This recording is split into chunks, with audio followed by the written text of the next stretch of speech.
Hello friends. Did you know nearly 80% of those who watch my videos aren't subscribed? If you enjoy these stories, please hit that subscribe button and leave a like. It really helps. Thank you for being here. By the way, where are you watching from? Let me know in the comments. Route 79 at night was never what you'd call welcoming, but I'd been running it long enough that the loneliness had stopped bothering me. 23 years behind the wheel teaches you to appreciate the quiet, the hum of the engine, the way the white lines pull you forward through the dark like a thread you're following home. You learn which rest stops have decent coffee, which way stations are sticklers about logs, and which stretches of highway go so long without a gas station that you'd better top off when you can. More than anything, you learn to trust the road, to read it like a language only drivers understand. But that night in early March, the road stopped making sense. I was hauling refrigerated goods out of Omaha, headed southeast toward Kansas City with a load of frozen poultry. Nothing glamorous, but steady work, and the pay was fair. The forecast had been calling for storms all week, one of those early spring systems that rolls in fast and mean, all wind and lightning with barely any rain to show for it. I'd driven through worse. Hell, I'd driven through blizzards in Montana where you couldn't see 10 feet past your hood, where the road disappeared under snow and you just had to trust your mirrors and pray the guy behind you was paying attention. A little thunder didn't scare me. But there's a difference between bad weather and something that feels wrong. And by the time I crossed into Missouri, the sky had that look. Heavy, bruised, like it was holding its breath. The CB radio had been crackling with chatter earlier in the evening, drivers trading warnings about high winds and downed branches near the state line. But as I got deeper into the route, the voices thinned out. One by one, they signed off or faded into static, until it was just me and the low hiss of dead air. I tried switching channels, scanning through the usual frequencies, but all I got was that empty buzz, the kind that makes you feel like you're the last person awake in the world. My phone still had a signal, 2 bars, enough to pull up the weather radar if I needed it, but I didn't bother. I'd been checking it all day and the story was always the same. Storms moving in, heavy wind, possible hail. Nothing I hadn't handled before. The first weird thing happened around 10:30. I was about 40 miles out from a rest area I'd marked on my map. A little pull-off with bathrooms and vending machines. Nothing fancy but clean enough and usually empty this time of night. I'd planned to grab a quick break there, stretch my legs, maybe heat up some soup on the dash cooker. The road was dark, real dark. The kind where your headlights feel like the only thing keeping the world from swallowing you whole. No streetlights out here, no houses, just farmland rolling away into nothing on both sides. And then, without warning, my headlights dimmed. Not out, just dimmed, like someone had turned down a switch. The dashboard lights flickered once, twice, and then steadied. I frowned, tapped the gauge cluster, checked the alternator reading. Everything looked normal. Battery was fine. Voltage was holding steady. Maybe just a hiccup, a power fluctuation, something in the electrical system adjusting to the load. It happened sometimes, especially in older rigs, though mine wasn't that old. I made a mental note to have it checked when I got back to the yard, but I didn't think much of it beyond that. Then the radio cut out completely. Not static, not a fade, just silence. Dead air, like someone had pulled the plug. I reached over and twisted the dial, cycled through every channel, but there was nothing. Not even the usual background noise, the white hiss you get between stations. Just empty, hollow quiet. That bothered me more than the lights. The CB is a lifeline out here, especially on long hauls through empty country. It's how you hear about accidents ahead, road closures, cops running speed traps, weather turning bad. Without it, you're flying blind. I tried my phone next, thinking maybe I could pull up a traffic app or call dispatch. But when I glanced at the screen, the signal was gone. No bars, no service, just a blank icon where the network should have been. I pulled over onto the shoulder, put the rig in neutral, and climbed out to take a look around. The wind hit me like a wall, cold and sharp, carrying the smell of rain even though the sky was still dry. I could see lightning in the distance, pale flickers on the horizon. Too far away to hear the thunder, but close enough to make the air feel electric. The highway stretched out in both directions, empty. Not a single pair of headlights in sight. That wasn't unusual for this stretch, especially late at night. But combined with everything else, the dead radio, the lost signal, the dimming lights, it felt heavier than it should have. I walked around the truck, checked the trailer connections, made sure the refrigeration unit was still running. Everything looked fine. The engine was purring, the coolant temp was steady, the tires were good. There was no reason for anything to be wrong, and yet everything felt off, like the air itself was holding something back. I climbed back into the cab, locked the doors out of habit, and sat there for a minute, just listening. The wind rattled the mirrors, made the whole rig sway slightly on its suspension. I could hear the refrigeration unit humming behind me, a low mechanical drone that was somehow reassuring in its consistency. But beyond that, there was nothing. No distant traffic, no animal sounds, no rustle of leaves or creak of branches. Just wind and silence and the faint electric buzz of the storm moving closer. I put the truck back in gear and eased onto the highway, telling myself I was overthinking it, that I'd been on the road too long and my nerves were playing tricks on me. But I couldn't shake the feeling that something had changed, that I'd crossed some invisible line, and the world on the other side wasn't quite the same as the one I'd left behind. The rest area came up faster than I expected. A small blue sign reflecting in my headlights, and I took the exit without hesitation. I needed to regroup, check my phone again, maybe see if another driver had pulled in and could tell me if they were having the same issues. The ramp curved down and around, past a stand of trees that looked skeletal in the dark, branches twisting like fingers against the sky. The parking lot came into view, lit by a handful of tall sodium lights that cast everything in a sickly yellow glow. There were no other trucks, no cars, no RVs, just empty pavement and the low brick building that housed the restrooms, square and squat, and somehow lonelier than it should have been. I pulled into a spot near the building, facing the highway so I could see if anyone else came in, and killed the engine. The silence that followed was immediate and absolute, like the world had been waiting for me to stop moving so it could close in around me. I sat there for a moment, hands still on the wheel, staring out at the empty lot and the dark trees beyond. The wind had picked up, strong enough now that I could feel the truck rocking slightly, and the sky above was almost black, clouds stacked so thick they'd swallowed every trace of starlight. I grabbed my phone, checked the screen. Still no signal. I tried turning it off and back on, the universal fix for everything. But when it powered up again, the result was the same. No service, no data, no connection to anything. I climbed out, zipped my jacket up against the wind and headed toward the building. The lights overhead flickered as I walked, just once, but long enough to make me glance up. The bulbs looked old, yellowed, humming with that electric whine you get from fixtures that have been running too long without maintenance.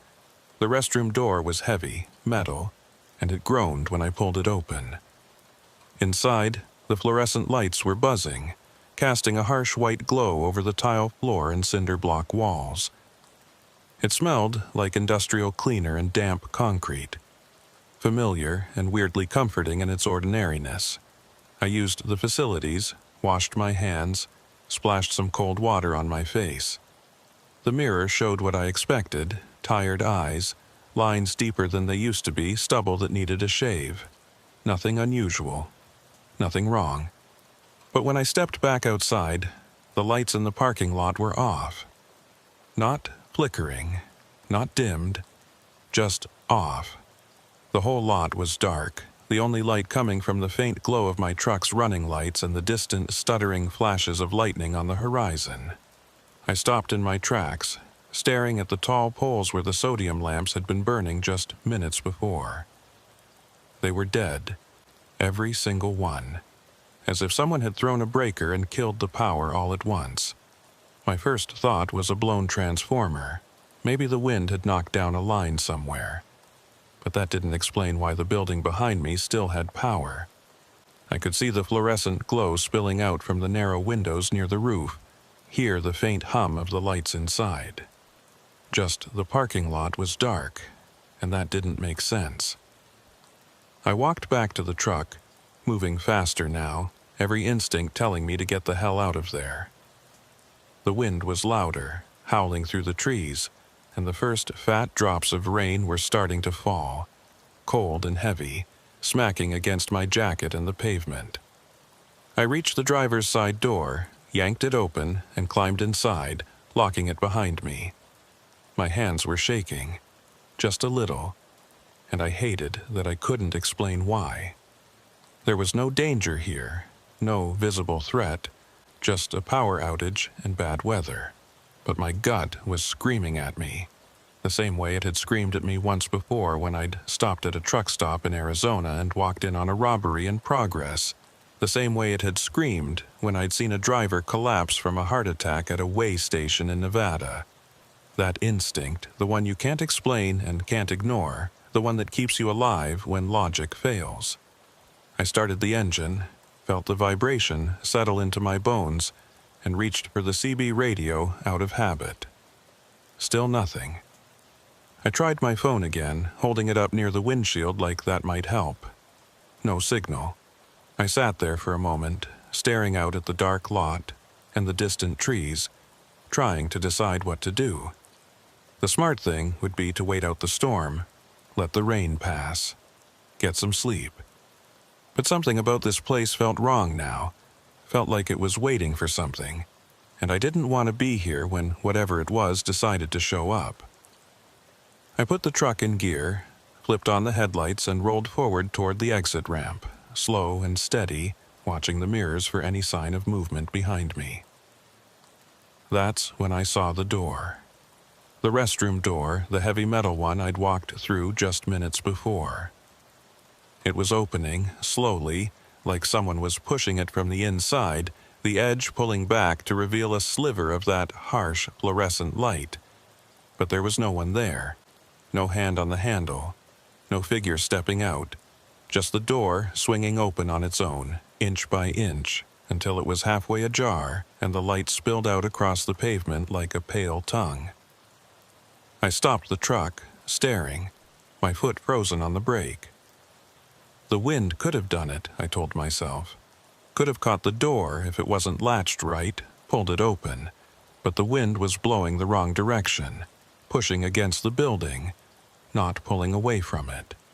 And the door was heavy, too heavy to move on its own, especially against that kind of pressure. I didn't wait to see more. I punched the gas, felt the truck lurch forward, and took the exit ramp faster than I should have, tires squealing slightly on the wet pavement. The rain was coming down harder now, heavy sheets that blurred the windshield and made the wipers work double time.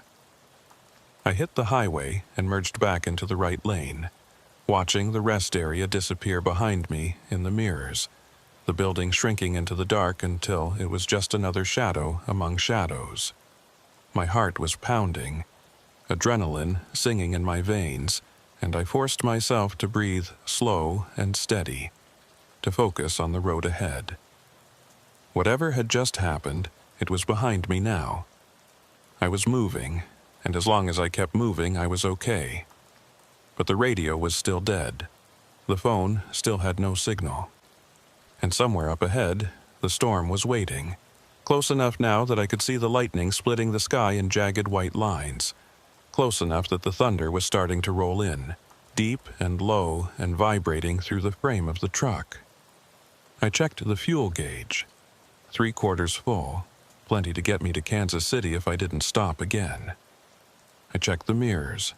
Empty road behind me, no headlights, no taillights, just rain and darkness. I checked the dashboard, the gauges, the readouts. Everything normal, everything fine. Except it wasn't fine, because when I glanced at the CB radio one more time, hoping maybe it had flickered back to life, I saw something that made my blood run cold. The power light was on. The unit was active, the green LED glowing steady like it always did when it was receiving. But there was no sound, no voices, no static, just that light, burning bright in the dark cab, telling me the radio was working even though I couldn't hear a damn thing. I reached over, turned the volume knob up all the way. Nothing. I switched channels, cycled through every frequency, pressed the transmit button and said, "This is Dale Haskell. Anybody out there?" My voice sounded flat and strange in the enclosed space, swallowed by the hum of the engine and the hammer of rain on the roof. I released the button, waited for a response, anything, even static. But the radio stayed silent, that green light glowing like a tiny accusation, like it was mocking me for expecting it to work the way it should. I turned it off, reached over and clicked the power button, watched the light go dark. Then I sat back, gripped the wheel with both hands, and focused on driving. The storm was all around me now, lightning flashing so bright it turned the world white for half a second at a time, thunder cracking so loud I felt it in my chest.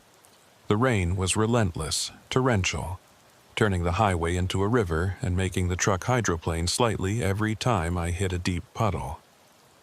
I slowed down, dropped to 40, then 30, my headlights barely cutting through the downpour. I couldn't see more than 20 feet ahead, couldn't see the lane markers, couldn't see anything but rain and darkness and the occasional flash of lightning that lit up the world in stark, colorless detail. And then, through the rain, I saw a figure. Standing on the shoulder, just outside the reach of my headlights, facing the road. I caught it for only a second, a silhouette in the flash of lightning, arms at its sides, perfectly still. Then the light was gone, and the figure was swallowed by darkness again.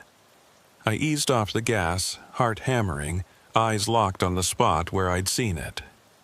Another flash, another brief window of light, and there it was again. Closer now, maybe 10 feet from the edge of the pavement. Tall, dark, unmoving. Waiting. I didn't stop, didn't slow down any more than I already had. I kept my foot steady on the pedal, kept the truck rolling forward, and told myself it was a tree, a post, a trick of the light in the rain. But I knew what I'd seen. I knew the shape of a person, the way a body stands, the way it holds itself against the wind. And whoever or whatever that was, it hadn't moved, hadn't flinched, hadn't turned its head, hadn't reacted to the truck at all. Just stood there, watching the road, like it had been waiting for something to come along, like it had been waiting for me. The figure disappeared behind me as I pushed forward through the rain, and I forced myself not to look back, not to check the mirrors one more time. Whatever I'd seen, it was gone now, swallowed by the storm and the distance, and dwelling on it wouldn't change anything. I had a schedule to keep, a load to deliver, and roads that wouldn't get any safer the longer I waited. The smart thing was to find another rest stop, somewhere with power and other drivers, somewhere that didn't feel like the last outpost before the edge of the world. But the highway stretched on with no exits in sight, just mile after mile of empty road bordered by fields I couldn't see and trees that bent and swayed in the wind like they were trying to pull free from the ground. I tried the CB radio again, even though I knew it wouldn't work. Flipped it on, watched the green light glow, cycled through the channels one by one. Nothing. Static would have been something, at least proof that the airwaves existed, that somewhere out there someone was transmitting. But this silence was different, heavier, like the radio was receiving perfectly, but there was simply nothing left to hear. I thought about Red Callister, my usual road partner on the longer hauls, the guy I'd call when the nights got too quiet or the route got too strange. Red had been driving even longer than I had, 27 years on the road, and he'd seen everything worth seeing and a few things that probably weren't. He was the one who taught me to trust my gut, to never ignore that cold feeling in your stomach when something didn't add up. "The road talks to you," he'd said once, sitting across from me at a truck stop in Iowa, coffee going cold between his hands. "You just gotta learn to listen." I wished I could call him now, hear his voice cut through the static and the silence, calm and steady like always. But my phone was still useless, the screen showing no signal no matter how many times I checked, and the CB was a dead end. I was on my own, and the realization settled over me like a weight I hadn't been carrying before but couldn't ignore now. The storm was hitting harder, wind buffeting the truck so violently I had to fight the wheel to keep it straight, rain coming down in waves so thick the wipers couldn't keep up. Visibility dropped to almost nothing, just a wall of water lit by my headlights, and I slowed to a crawl, hazards on, praying nobody came up behind me too fast to stop. That's when the headlights appeared. Two bright spots in my rearview mirror, cutting through the rain, coming up fast. Too fast. I tensed, foot hovering over the brake, watching as the lights closed the distance between us. For a moment, I thought they were going to hit me, just plow straight into the back of my trailer. But at the last second, they swerved into the left lane and roared past, so close, I felt the turbulence shake the cab. It was a pickup truck, dark-colored, maybe black or deep blue, hard to tell in the rain. The windows were tinted, the bed empty, and it was moving like the driver had somewhere urgent to be or didn't care about the conditions. I caught a glimpse of the license plate as it passed, tried to read the numbers, but the rain blurred everything and it was gone before I could focus. The truck didn't slow down. It just kept going, headlights receding into the storm ahead of me until they were swallowed completely, leaving me alone again on the highway. I exhaled, realized I'd been holding my breath, and loosened my grip on the wheel. Probably just someone trying to outrun the weather, I told myself. Someone who didn't know any better or didn't care. But something about the way it had come up on me, silent and sudden despite the storm, something about the speed and the darkness of it, left me uneasy. I checked the mirrors again, scanning for more lights, but there was nothing. Just rain and darkness, and the faint glow of my own taillights reflecting off the wet pavement. The next exit came up 10 minutes later, a small green sign half obscured by rain announcing a town I'd never heard of and services 2 miles ahead. I took it without thinking, desperate for any kind of refuge, any sign of civilization. The off-ramp curved down and away from the highway, winding through trees that pressed in close on both sides, branches scraping against the trailer as I navigated the tight turn. The road leveled out and I found myself on a 2-lane strip of cracked asphalt. No streetlights, no buildings, just darkness and the narrow tunnel of my headlights cutting through the rain. I almost turned back, almost headed straight for the on-ramp to get back to the highway. But then I saw it. A light, pale and flickering, barely visible through the downpour, but there. A sign of life. I followed the road toward the light, moving slowly, carefully, scanning for potholes and debris. The trees thinned out and gave way to a clearing, and I realized I was looking at a truck stop, or what used to be one. The building was old, single-story, flat-roofed, with a pair of gas pumps out front that looked like they hadn't worked in years. The sign above the door was unlit, the letters faded and peeling, but I could just make out the words, Traveler's Rest, Fuel, Food, Lodging. The light I'd seen was coming from a single bulb over the entrance, swaying in the wind, casting erratic shadows across the gravel parking lot. There were no other vehicles. No trucks, no cars, nothing. Just me and the rain and that one pale light. I pulled into the lot, parked close to the building, and sat there for a long moment. Engine idling. Wipers slapping back and forth across the windshield. Every instinct told me this was a bad idea, that I should get back on the highway and keep driving until I found something that looked less abandoned, less wrong. But the storm wasn't letting up, and I was exhausted, running on fumes and adrenaline and too much coffee. I needed a break, needed to get out of the cab and stretch my legs, and maybe figure out why my phone and radio had stopped working. I grabbed my flashlight from the glove box, checked that it worked, and climbed out into the rain. The cold hit me immediately, soaking through my jacket in seconds, and I jogged toward the entrance, boots splashing through puddles. The door was unlocked, the handle turning easily under my hand, and I pushed it open and stepped inside. The interior was dim, lit by a handful of fluorescent tubes that buzzed and flickered overhead, casting the space in a sickly yellow-green glow. It looked like a diner, or used to be one.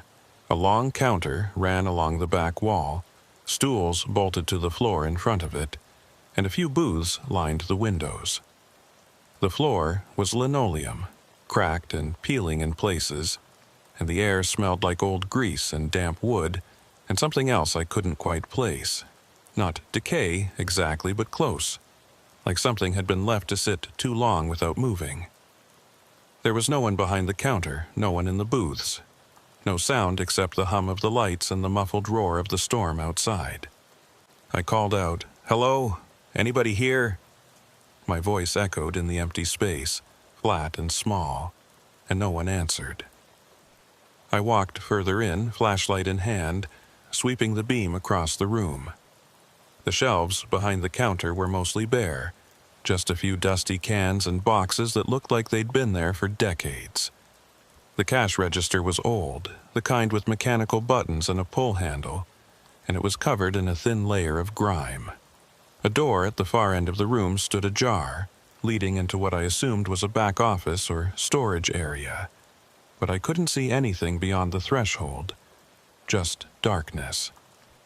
I turned back toward the entrance, ready to leave, when I heard it, a voice, faint, crackling, like it was coming from a great distance or through a bad connection. I froze, listening, trying to figure out where it was coming from. Then I saw it, a CB radio sitting on the counter near the register, the speaker grill facing out toward the room. The power light was on, green and steady, and the voice was coming from the speaker, low and distorted, but unmistakably human. I stepped closer, straining to make out the words. "Route 79, if you're receiving, respond." My heart skipped. Route 79. That was my route. I grabbed the handheld mic, pressed the transmit button, and said, "This is Dale Haskell. I'm receiving you. Who is this?" I released the button and waited, staring at the radio, willing it to respond. The voice came back, clearer now, though still edged with static. "Dale, it's Red. Jesus, I've been trying to reach you for an hour. Where the hell are you?" Relief flooded through me, so strong it almost made my knees weak. Red, of course it was Red. I should have known he'd be out here somewhere, working the same routes, keeping an eye out for drivers who might need help. I pressed the button again, spoke quickly. "I'm at some old truck stop off the highway, couple miles past the last exit. Place called Traveler's Rest. My phone's dead. CB's been silent all night. You getting this?" There was a pause, long enough that I thought I'd lost him, and then his voice came back, slower now, cautious. "Dale, listen to me. You need to get out of there, right now." I frowned, glanced around the empty diner. "Why? What's wrong?" "That place has been closed for 15 years, Red said, his voice tight, like he was trying to stay calm and failing. "There's no power there, No lights. Nothing. If you're seeing lights, if you're hearing this, something's not right. Get back in your truck and get the hell out. Now.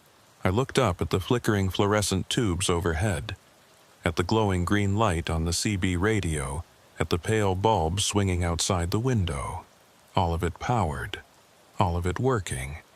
Impossible as that should have been. My mouth went dry. I backed toward the door, eyes still on the radio, on the light, on the empty room that suddenly felt too small, too close. Red, I'm looking at the lights right now. They're on. The radio's working. I don't understand. I don't either, Red said. And I could hear the fear in his voice now, raw and unfiltered. But I've heard stories about that place. Drivers who stopped there and didn't come back out, or came out different, confused, like they'd lost time. Whatever you're seeing, it's not real, or it shouldn't be. Just get out, Dale, please. I didn't need to be told twice. I dropped the mic, turned, and ran for the door, slamming through it and out into the rain.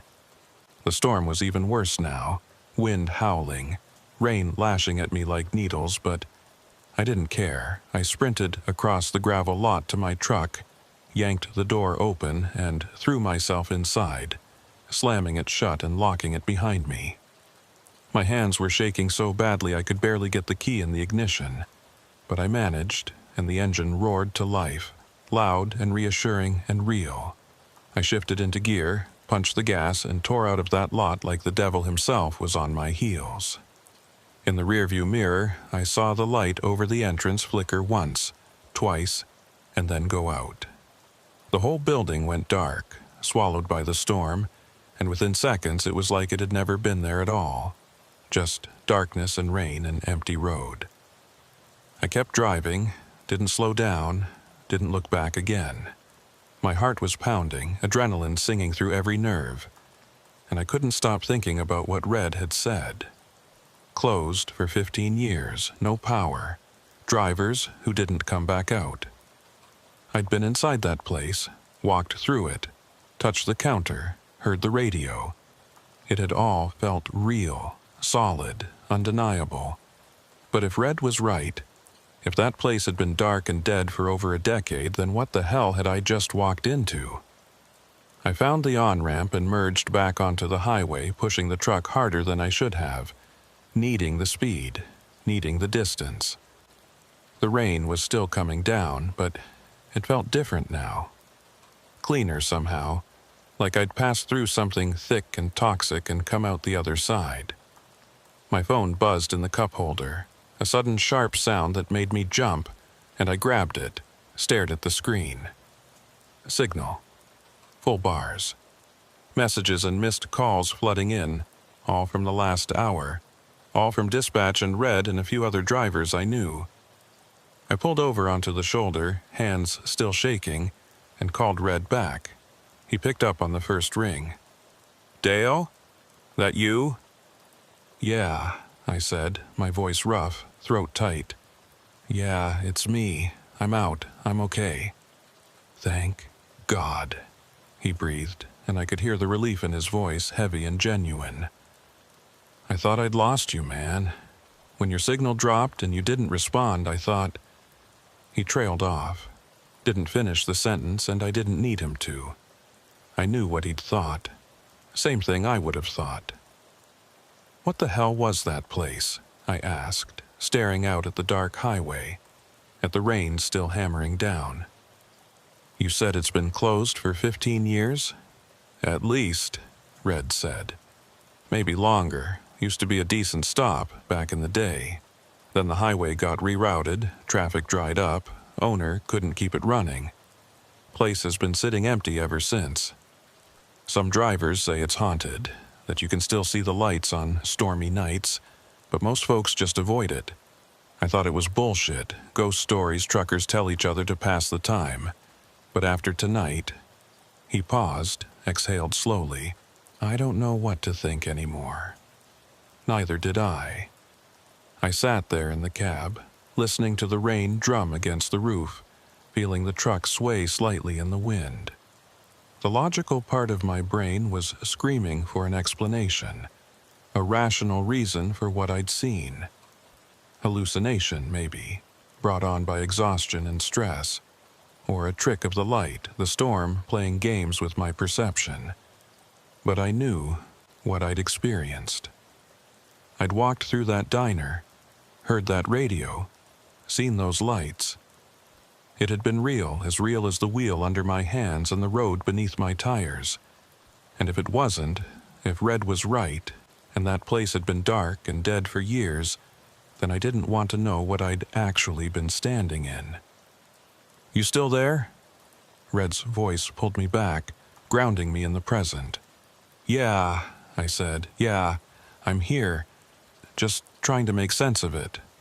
"Don't," he said, firm and final. "Some things you can't make sense of, Dale. Some things you just drive away from and don't look back. You're safe now. That's what matters." He was right, of course. He usually was. We talked for a few more minutes, him making sure I was really okay, me assuring him I was fine, just shaken. He told me to find a proper rest stop, get some sleep, and call him in the morning. I promised I would, thanked him for reaching out, for trying to warn me, and ended the call. Then I sat there for a while longer, staring out at the storm, trying to slow my heartbeat, trying to convince myself that everything was going to be okay. Eventually, I pulled back onto the highway and kept driving. The storm started to ease up about an hour later, the rain tapering off to a drizzle, the wind dying down to a steady push. I found a rest area with bright lights and a dozen other trucks parked in neat rows, and I pulled in gratefully, parking between a refrigerated rig and a flatbed hauling lumber. There were people here, other drivers moving around. The hum of idling engines and the faint smell of diesel. Normal, real, safe. I climbed into the sleeper berth, set an alarm for 6 hours, and tried to sleep. But every time I closed my eyes, I saw that flickering light over the entrance, heard Red's voice crackling through the radio, felt the cold dread that had settled in my gut the moment he told me the place should have been dark. Sleep came eventually, restless and shallow, and when I woke the sky was gray with dawn, and the storm had passed completely, leaving behind only wet pavement and a world that looked cleaner, sharper, like it had been washed free of something it had been carrying for too long. I checked my phone, messages from dispatch, routine check-ins, nothing urgent. I responded, confirmed I was on schedule, and got ready to roll. Before I started the engine, I opened the CB radio app on my phone, scrolled through the logs, looking for any record of the transmission I'd heard the night before. But there was nothing. No record of Red's call, no timestamp, no frequency. Just a blank log, like it had never happened. I frowned, closed the app, and tried not to think about what that meant. The rest of the drive to Kansas City was uneventful. Clear roads, light traffic, no problems. I dropped the load on time, signed the paperwork, and headed back to the yard. Red called me that afternoon, just checking in, making sure I was really okay. We didn't talk about the truck stop, didn't revisit what had happened. There was an unspoken agreement between us that some things were better left alone, that dwelling on them wouldn't change anything and might make it worse. But I could hear it in his voice, the same unease I was feeling, the same nagging sense that we'd brushed up against something we weren't supposed to see. I didn't run Route 79 again for 6 months. When I finally did, it was midsummer, broad daylight, clear skies. I passed the exit where I'd turned off that night, and I didn't slow down, didn't even glance at the off-ramp. I just kept driving, eyes forward, hands steady on the wheel. And I never looked for Traveler's Rest again, because some places, I've learned, are better left in the dark. Some places aren't meant to be found, and the drivers who find them anyway, well, they're the ones who end up with stories they can't quite explain, and memories that don't fade no matter how many miles they put between themselves and the road. But even now, years later. When I'm driving at night and the storms roll in, when the radio goes quiet and the phone loses signal, I feel it. That cold prickle at the back of my neck, that sense that I'm not as alone as I think I am. And I remember the light swaying over the entrance, the voice crackling through the speaker, the darkness that swallowed the building the moment I drove away. I remember, and I keep driving, because that's all you can do out here. Keep moving, keep your eyes forward, and trust that the road ahead is more real than the one you left behind. The weeks after that night passed slowly, measured out in miles and deliveries and the kind of routine that's supposed to make you feel safe. I kept my head down, ran my routes, checked in with dispatch like clockwork. But something had changed, some fundamental shift in the way I saw the road, the way I felt about being alone out there in the dark. I found myself checking my phone more often, making sure the signal held, making sure I wasn't drifting into some dead zone where the world could slip away without warning. I kept the CB radio on constantly now, even when it was just static, because the silence felt worse. At least static meant the radio was working, meant there were airwaves out there carrying voices and warnings, and proof that other people existed beyond the reach of my headlights. Red called me every few days just to check in, never mentioning Traveler's Rest directly, but always asking how I was holding up, if I'd seen anything strange, if the routes were treating me right. We'd talk about normal things, weather and traffic, and which truck stops had raised their fuel prices, but underneath it all was that shared understanding, that unspoken acknowledgement that we'd both touched something we weren't supposed to, and now we were waiting to see if it would reach back. He told me once, late at night, when we were both parked at different rest areas hundreds of miles apart, that he'd started avoiding certain stretches of highway, places where the exits felt wrong or the mile markers seemed to repeat themselves. "I'm not superstitious," he said, his voice crackling slightly through the connection. "But I'm not stupid either. If the road's trying to tell you something, you listen." I took his advice, started planning my routes more carefully, avoiding the back roads and lonely stretches where services were sparse and help was hours away. It cost me time, sometimes added 50 or 60 miles to a run, but time was cheap compared to whatever I might encounter if I cut corners. Dispatch noticed, asked why I was burning extra fuel, why my logs showed detours that didn't make sense. I told them I was being cautious, that winter roads required more attention, and they didn't push it. They knew better than to question a driver with a clean record and 23 years of experience. But I could feel them watching, waiting to see if I'd slip, if whatever had rattled me would affect my performance. It was late April when I ran into Marla Fitch. I'd taken a load up through Nebraska, farm equipment headed to a distributor outside of Scottsbluff, and I was on my way back empty, deadheading south toward Denver to pick up the next job. The weather had turned warm, almost summer-like, and the roads were clear, traffic light, everything easy and straightforward. I'd stopped at a rest area just past the state line to grab some coffee and use the facilities, and that's where I saw her, standing next to an older Freightliner with faded paint and mismatched hubcaps, staring at the open hood like it had personally offended her. She was in her 50s maybe, short and stocky with gray hair pulled back in a ponytail and coveralls that had seen better days. There was a toolbox open on the ground next to her, wrenches scattered around like she'd been working at this for a while, and the look on her face was pure frustration mixed with exhaustion. I recognized that look. I'd worn it myself more than once, usually at 3 in the morning when something broke down in the middle of nowhere and the nearest mechanic was 100 miles away. I hesitated, not wanting to intrude, but something about the way she was just standing there, hands on her hips, staring at the engine like willpower alone might fix it, made me walk over. "You need a hand?" I called out, keeping my distance, giving her space to tell me to mind my own business if she wanted. She looked up, sized me up in about 2 seconds and nodded. Alternators shot, I think. Or the belt, can't tell which. Either way, I'm not going anywhere until I figure it out, and I've got a delivery window closing in 6 hours. Her voice was rough, like she'd spent too many years breathing diesel fumes and cigarette smoke. But there was a sharpness to it, an intelligence that suggested she knew exactly what she was doing and just needed a second set of eyes. I walked over, peered into the engine bay. It was clean, well maintained, the kind of rig someone takes care of because it's not just a vehicle, it's a livelihood. I could see the belt right away, frayed and loose, barely holding tension. "Belt's gone," I said, pointing.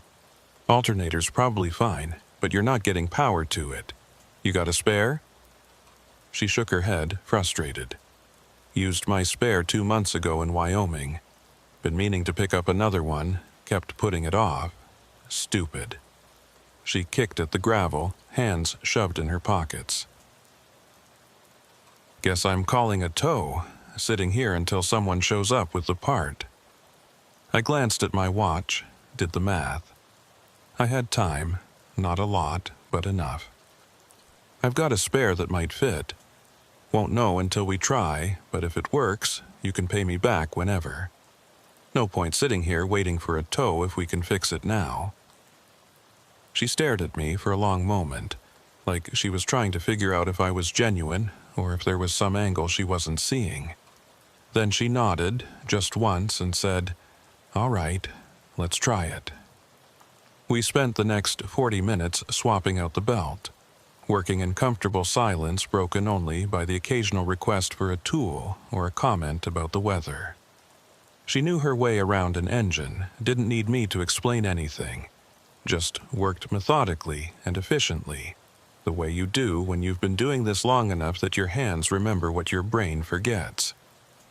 When we finally got the new belt on and tensioned properly, she climbed into the cab, turned the key, and the engine roared to life, smooth and steady. She let it run for a minute, checking the gauges, then killed it and climbed back out, wiping her hands on a rag. "I owe you," she said, extending a hand. "Marla Fitch?" "Dale Haskell," I said, shaking her hand. Her grip was firm, calloused, the handshake of someone who'd worked hard their whole life and wasn't afraid to show it. "You don't owe me anything. Just pay it forward next time you see someone stuck." She smiled, small and brief, but genuine. "Fair enough. You running solo?" "Most of the time," I said. "Easier that way. Don't have to worry about anyone else's schedule."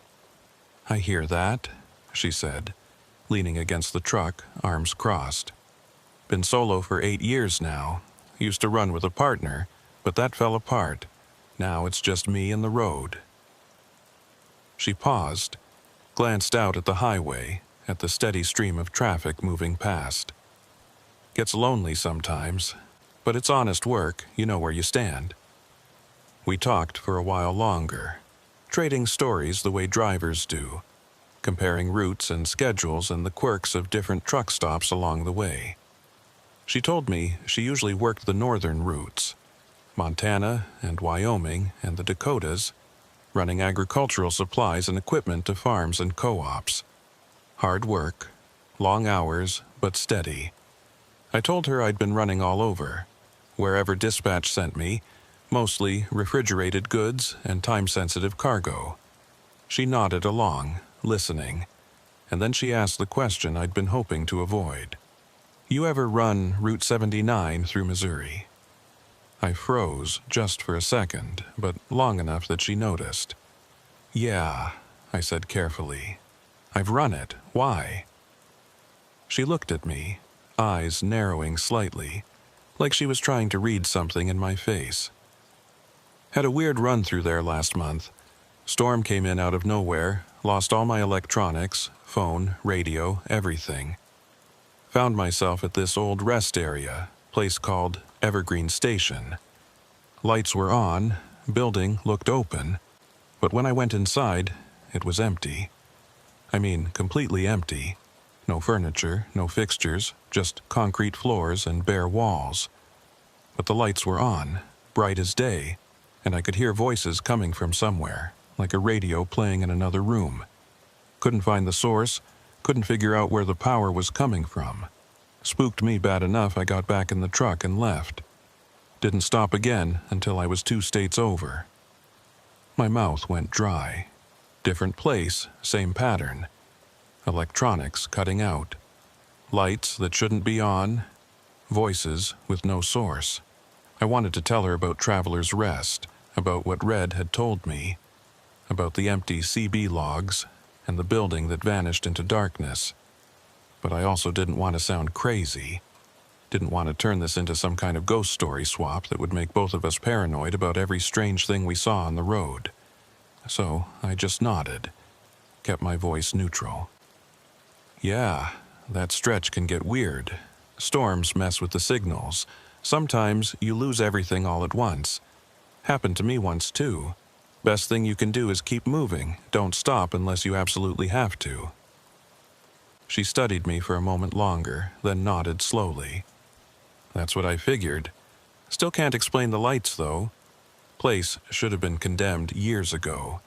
No reason for it to have power. She pushed off from the truck, straightened up. Anyway, I should get moving. Got miles to cover and daylight's burning. Thanks again for the help, Dale. Maybe I'll see you out there sometime. Maybe, I said, shaking her hand again. Stay safe. You too, she said. And there was weight behind those words, like she knew more than she was saying, like she'd seen enough to understand that safe was a relative term out here. She climbed into her cab, started the engine, and pulled out of the rest area, her truck merging smoothly into traffic and disappearing down the highway. I stood there for a while, watching her go, thinking about Evergreen Station and Traveler's Rest and all the other places that probably existed along these roads. Places that shouldn't be open, shouldn't have power, shouldn't be waiting for drivers like us to stumble into them. I got back in my own truck, checked my phone out of habit. Full signal, messages from dispatch, everything normal.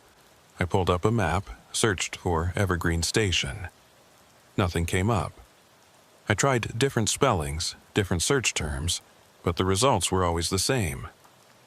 No rest area, no truck stop, no station by that name anywhere near Route 79. I tried searching for Traveler's Rest too, just to see if maybe I'd imagined the whole thing, if exhaustion and stress had warped my memory into something that never happened. But that search came up empty as well. No records, no reviews, no mentions on any of the trucker forums I checked. It was like both places had been erased, scrubbed from the maps and databases existing only in the memories of drivers who'd been unlucky enough to find them. I sat there for a long time, staring at the phone screen, feeling that cold dread settle in my gut again. If Marla had experienced the same thing I had, if other drivers were out there encountering these places, these blackout zones where reality bent and the rules stopped applying, then it wasn't isolated. It was a pattern, and patterns meant something. They meant there was a system at work, something deliberate, something that knew how to find drivers when they were alone and vulnerable and cut off from help. I didn't know what it was, didn't have a name for it, didn't even know if it was something physical or just some trick of the environment, some confluence of weather and electromagnetic interference that created pockets where things went wrong. But I knew it was real, knew it was dangerous, and knew that ignoring it wouldn't make it go away.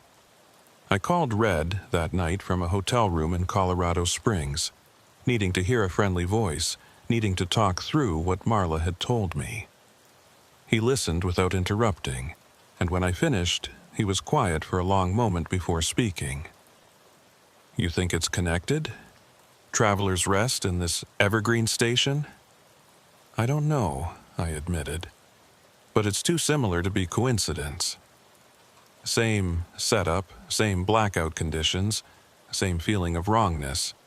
And neither place exists on any map I can find. That bothers me more than anything else. Yeah, Red said, his voice thoughtful. Yeah, that bothers me too. Listen, I've been asking around, talking to some of the old-timers who've been on these roads longer than either of us. Got a few stories that sound familiar. Places that appear during storms or at night. Places that look operational but aren't. Places where drivers stop and lose time or come out feeling like something's off. Nobody talks about it much because it sounds crazy, because there's no proof, but the stories are out there if you know how to ask. "What do you think it is?" I asked, even though I wasn't sure I wanted to hear the answer. He sighed, and I could hear him shifting, probably sitting up in his own sleeper berth somewhere, staring out at his own stretch of dark highway. "Honestly, I think there are places on these roads that don't follow the normal rules. Places that exist in the cracks, that show up when conditions are right and vanish when they're not. Maybe it's electromagnetic, maybe it's something about the way the roads were built, crossing old territories or burial grounds or fault lines. Maybe it's just the road itself, the asphalt and the miles and all the people who've driven them, leaving behind some kind of residue that builds up over time. I don't know. But I know better than to dismiss it because I felt it too. That sense that you're not where you think you are. That the world has shifted just slightly out of phase and you're driving through the shadow of something that shouldn't exist. His words hung in the air between us, heavy and undeniable. I wanted to argue, wanted to find some rational explanation that would make it all make sense, but I couldn't. Because he was right. I had felt it, that sense of being out of phase, of driving through something that was real but shouldn't be, and now that I knew other drivers had experienced it too, now that I had names and stories to attach to that feeling, it was harder to pretend it was just exhaustion or imagination. "So, what do we do?" I asked. "Just avoid those routes? Hope we don't stumble into one of these places?" "That's all we can do," Red said. "Stay alert, trust your instincts, and if something feels wrong, don't stop. Don't investigate. Just keep moving. These places, whatever they are, they can't touch you if you don't engage with them. At least, that's the theory. Nobody really knows for sure because the drivers who stop and go inside, well, most of them don't talk about it afterwards. And the ones who do, they're never quite the same." I thought about that, about the implications of what he was saying. Drivers changed by these encounters, marked by them in ways that weren't visible but were undeniable.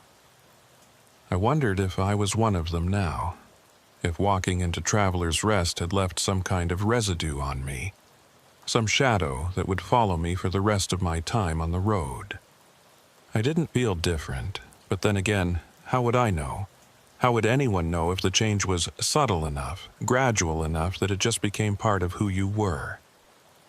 We talked for a while longer, trading theories and warnings, promising to stay in touch more regularly. When I finally hung up and lay back on the hotel bed, staring at the ceiling, I felt both better and worse. Better because I wasn't alone in this, because there were other people who understood what I'd experienced and took it seriously. Worse because now I knew it wasn't isolated, wasn't some one-time glitch in the fabric of the world. It was ongoing, persistent, waiting out there on the roads for the next driver to wander into its reach. I didn't sleep well that night. Kept waking up to check my phone, make sure the signal was holding, make sure I was still connected to the world in some tangible way. And when I finally did drift off, I dreamed about highways that stretched on forever, mile markers that counted backward, and rest areas full of lights and voices that disappeared the moment I opened my eyes. In the morning, I checked out early, grabbed coffee from a gas station and hit the road while the sun was still low on the horizon. The day was clear and bright, traffic steady, everything normal and mundane and exactly what I needed. I focused on the road ahead, on the simple mechanics of driving, on the rhythm of the engine and the feel of the wheel under my hands. But I couldn't shake the feeling that I was being watched. that somewhere behind me or ahead of me or just beyond the edge of my vision, something was waiting. And the worst part was knowing that no matter how carefully I planned my routes, no matter how alert I stayed or how many precautions I took, there would come a night when the storms rolled in and the signals dropped, and I'd find myself at another exit, another rest area, another place that shouldn't exist but did. And when that happened, I'd have to make the same choice I'd made at Traveler's Rest. Stop and investigate, or keep driving, and never know what I'd narrowly avoided. I chose to keep driving. Always keep driving. Because Red was right about one thing. The road talks to you if you know how to listen. And what it was telling me now, clear as day, was that some exits aren't meant to be taken. Some lights aren't meant to guide you home, and some places will welcome you in and never let you leave the same person you were when you arrived. I'd been lucky once, maybe twice if you counted the fact that I'd listened to Red's warning and gotten out before something worse happened. But luck runs out eventually, and when it does, all you have left is instinct and experience and the hope that you've learned enough to recognize danger before it's too late. So I drove, put miles between me and that hotel room, between me and the memories of flickering lights and impossible voices. I ran my routes, delivered my loads, checked in with dispatch and Red and the handful of other drivers I trusted enough to talk to about the things we'd seen. And every time I passed an exit in the dark, every time I saw a rest area that looked just a little too isolated, or a truck stop that seemed just a little too quiet, I kept my foot on the gas and my eyes on the road ahead. Because whatever was out there, whatever these blackout zones were and why they existed, I didn't need to understand them. I just needed to survive them. And survival, I'd learned, was less about courage and more about knowing when to walk away, when to trust that cold feeling in your gut, and when to let the mystery remain a mystery, because some answers come with a price you're not willing to pay. 3 months passed before Route 79 came up again on my schedule. I'd been avoiding it, taking longer routes that added hours to my runs, finding reasons to turn down loads that would send me through Missouri. Dispatch noticed, but didn't say anything. Probably figured I had my reasons, and as long as I kept making deliveries on time, they'd let me work around it. But eventually, the numbers caught up with me, and I got assigned a time-sensitive load that couldn't be rerouted. Frozen pharmaceuticals that needed to reach a distribution center in Kansas City within 18 hours. The only way to make the window was straight through on Route 79. No detours, no delays. I took the job because I had to, because turning it down would raise questions I didn't want to answer. But I planned it carefully. Made sure I'd hit that stretch during daylight hours, made sure my phone was charged and my CB was working, and I had Red's number on speed dial. I told myself it would be fine, that whatever happened to me before was a fluke, a perfect storm of bad weather and bad timing and exhaustion that wouldn't repeat itself. But I didn't believe it. Not really. I could feel the dread building in my gut as I loaded up and pulled out of the yard. Could feel it settling heavier with every mile that brought me closer to that stretch of highway. The weather was clear when I started. Mid-morning sun burning off the last of the dew. Sky so blue it hurt to look at. Perfect driving conditions. The kind that should have made me relax, should have let me settle into the rhythm of the road and forget about everything else. But I couldn't shake the tension in my shoulders, the way my hands gripped the wheel just a little too tight, the way I kept checking the mirrors even though there was nothing behind me but empty highway. The CB was quiet, just the occasional burst of chatter from other drivers trading information about traffic or road conditions, and my phone showed full signal, 5 bars, everything working exactly the way it should. I crossed into Missouri just after noon, and Route 79 opened up ahead of me like a long gray ribbon cutting through farmland and forest. The road was familiar now in a way that made my skin crawl. Every curve and exit burned into my memory from that night 3 months ago. I passed the rest area where I'd first noticed the lights dimming, and I didn't slow down, didn't even glance at the exit. Just kept my foot steady on the gas and my eyes locked forward. The mile markers ticked past, steady and predictable, counting down the distance to Kansas City. 40 miles, 35, 30. Each one felt like a small victory, proof that I was making it through, that nothing was going to happen this time. But then the sky started to change. It was subtle at first, just a thickening of the clouds on the western horizon, a darkening that could have been nothing more than afternoon shadows.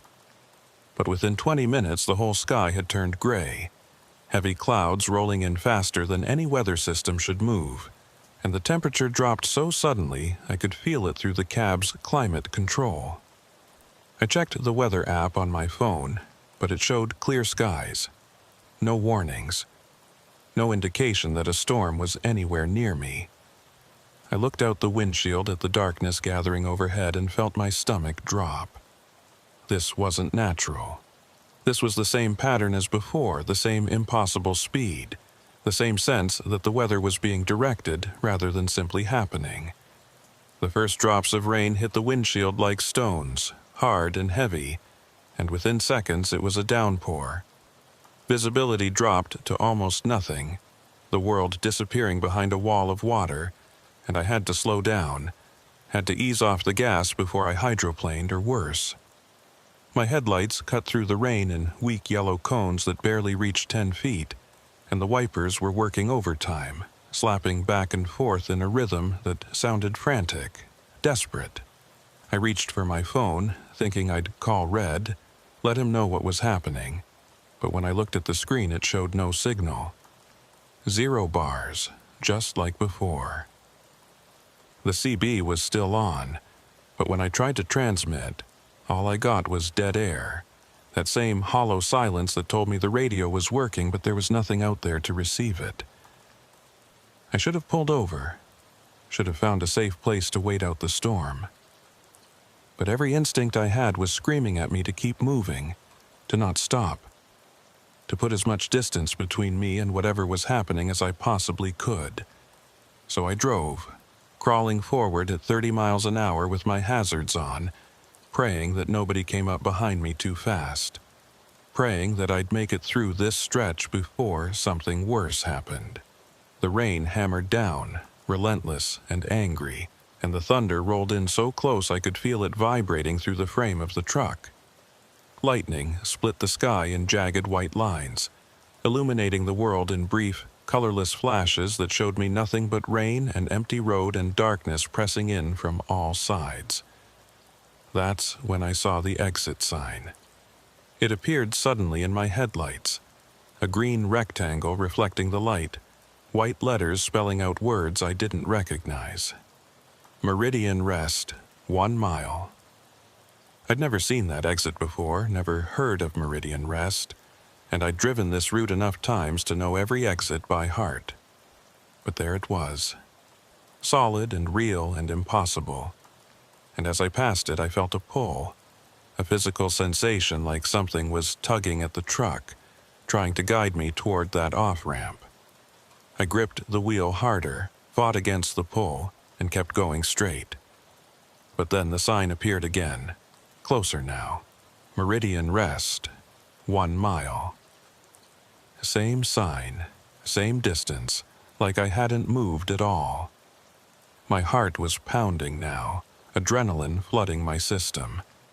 I checked the odometer, watched the numbers ticking up, proof that I was moving forward. But when I looked up, the sign was there again. Exactly the same.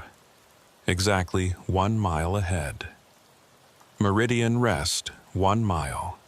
I pushed the gas pedal down, accelerated as much as I dared given the conditions, and the truck surged forward. The mile marker on the side of the road blurred past, then another, but the sign stayed ahead of me, always 1 mile away, always promising a rest stop that I knew with absolute certainty I should not take. Then the radio crackled to life, not voices, not static, just a low hum that rose and fell like breathing. I reached over and turned it off, clicked the power button and watched the light go dark. But the sound continued, emanating from the speaker even though the unit was dead. The hum grew louder, more insistent, and underneath it I could hear something else. A whisper, faint and distorted, but unmistakably words. I couldn't make them out, couldn't separate them from the background noise, but I knew they were there, knew they were being spoken deliberately, trying to tell me something or call me towards something. I grabbed my phone, tried to turn it on, even though I knew it wouldn't work. The screen lit up, but instead of the normal display, all I saw was static, black and white pixels dancing across the glass like television snow. I pressed the power button, held it down, trying to force a restart, but the static remained, unchanging, hypnotic. I threw the phone onto the passenger seat and focused on driving, on keeping the truck between the lines, on ignoring the pull that was getting stronger with every mile. The exit appeared in my headlights without warning, the off-ramp curving away to the right, and for a split second I felt the wheel turn in my hands, felt the truck start to drift toward it. I yanked hard to the left, overcorrecting, and the trailer fishtailed slightly before I got it back under control. My hands were shaking, breath coming fast and shallow, and I could taste copper in my mouth where I'd bitten the inside of my cheek. The exit slid past, receding in my mirrors, and I thought I'd made it, thought I'd resisted whatever force was trying to guide me off the highway. But then I saw the lights. Not headlights, not lightning, just lights floating in the darkness to my right, pale and steady, moving parallel to the highway. There were dozens of them, maybe more, arranged in rows like windows in a building. But there was no building, no structure, just the lights hanging in empty space. They kept pace with me as I drove, matching my speed exactly, and I could see shadows moving behind them, shapes that might have been people but were too far away to make out clearly. I didn't look directly at them, kept my eyes on the road ahead, but I could see them in my peripheral vision, could feel their presence like weight pressing against the side of the truck. The whispers from the radio grew louder, clearer, and now I could make out fragments of words. Stop. Rest. Safe here. Stop. The voice was familiar somehow, though I couldn't place it, couldn't attach it to any memory or person I knew. It sounded kind, inviting, like someone offering help rather than demanding it. But underneath that kindness was something else, something hungry and patient and utterly inhuman. I reached over and ripped the CB radio out of its mount, yanked the power cable free, and threw the whole unit into the back of the cab. The whispers stopped immediately, leaving only the sound of rain and wind and my own ragged breathing. The lights began to fade, growing dimmer and farther away, until they were just pale smudges in the darkness before disappearing entirely. The pull lessened, the sensation of being guided toward something releasing its grip on me, and suddenly I was just driving through a rainstorm, nothing more. The exit signs returned to normal, showing familiar names and accurate distances. The mile markers made sense again, counting up the way they should. My phone buzzed in the passenger seat, and when I picked it up, the screen showed normal icons, normal time, full signal restored. Messages from dispatch asking for an ETA, texts from Red checking in, everything mundane and ordinary and real. I pulled over at the next rest area I found, a legitimate one with bright lights and security cameras and a dozen other trucks parked in neat rows. My hands were still shaking so badly I could barely turn the key to shut off the engine, and when I climbed out of the cab, my legs felt weak, unsteady, like I'd been driving for days instead of hours.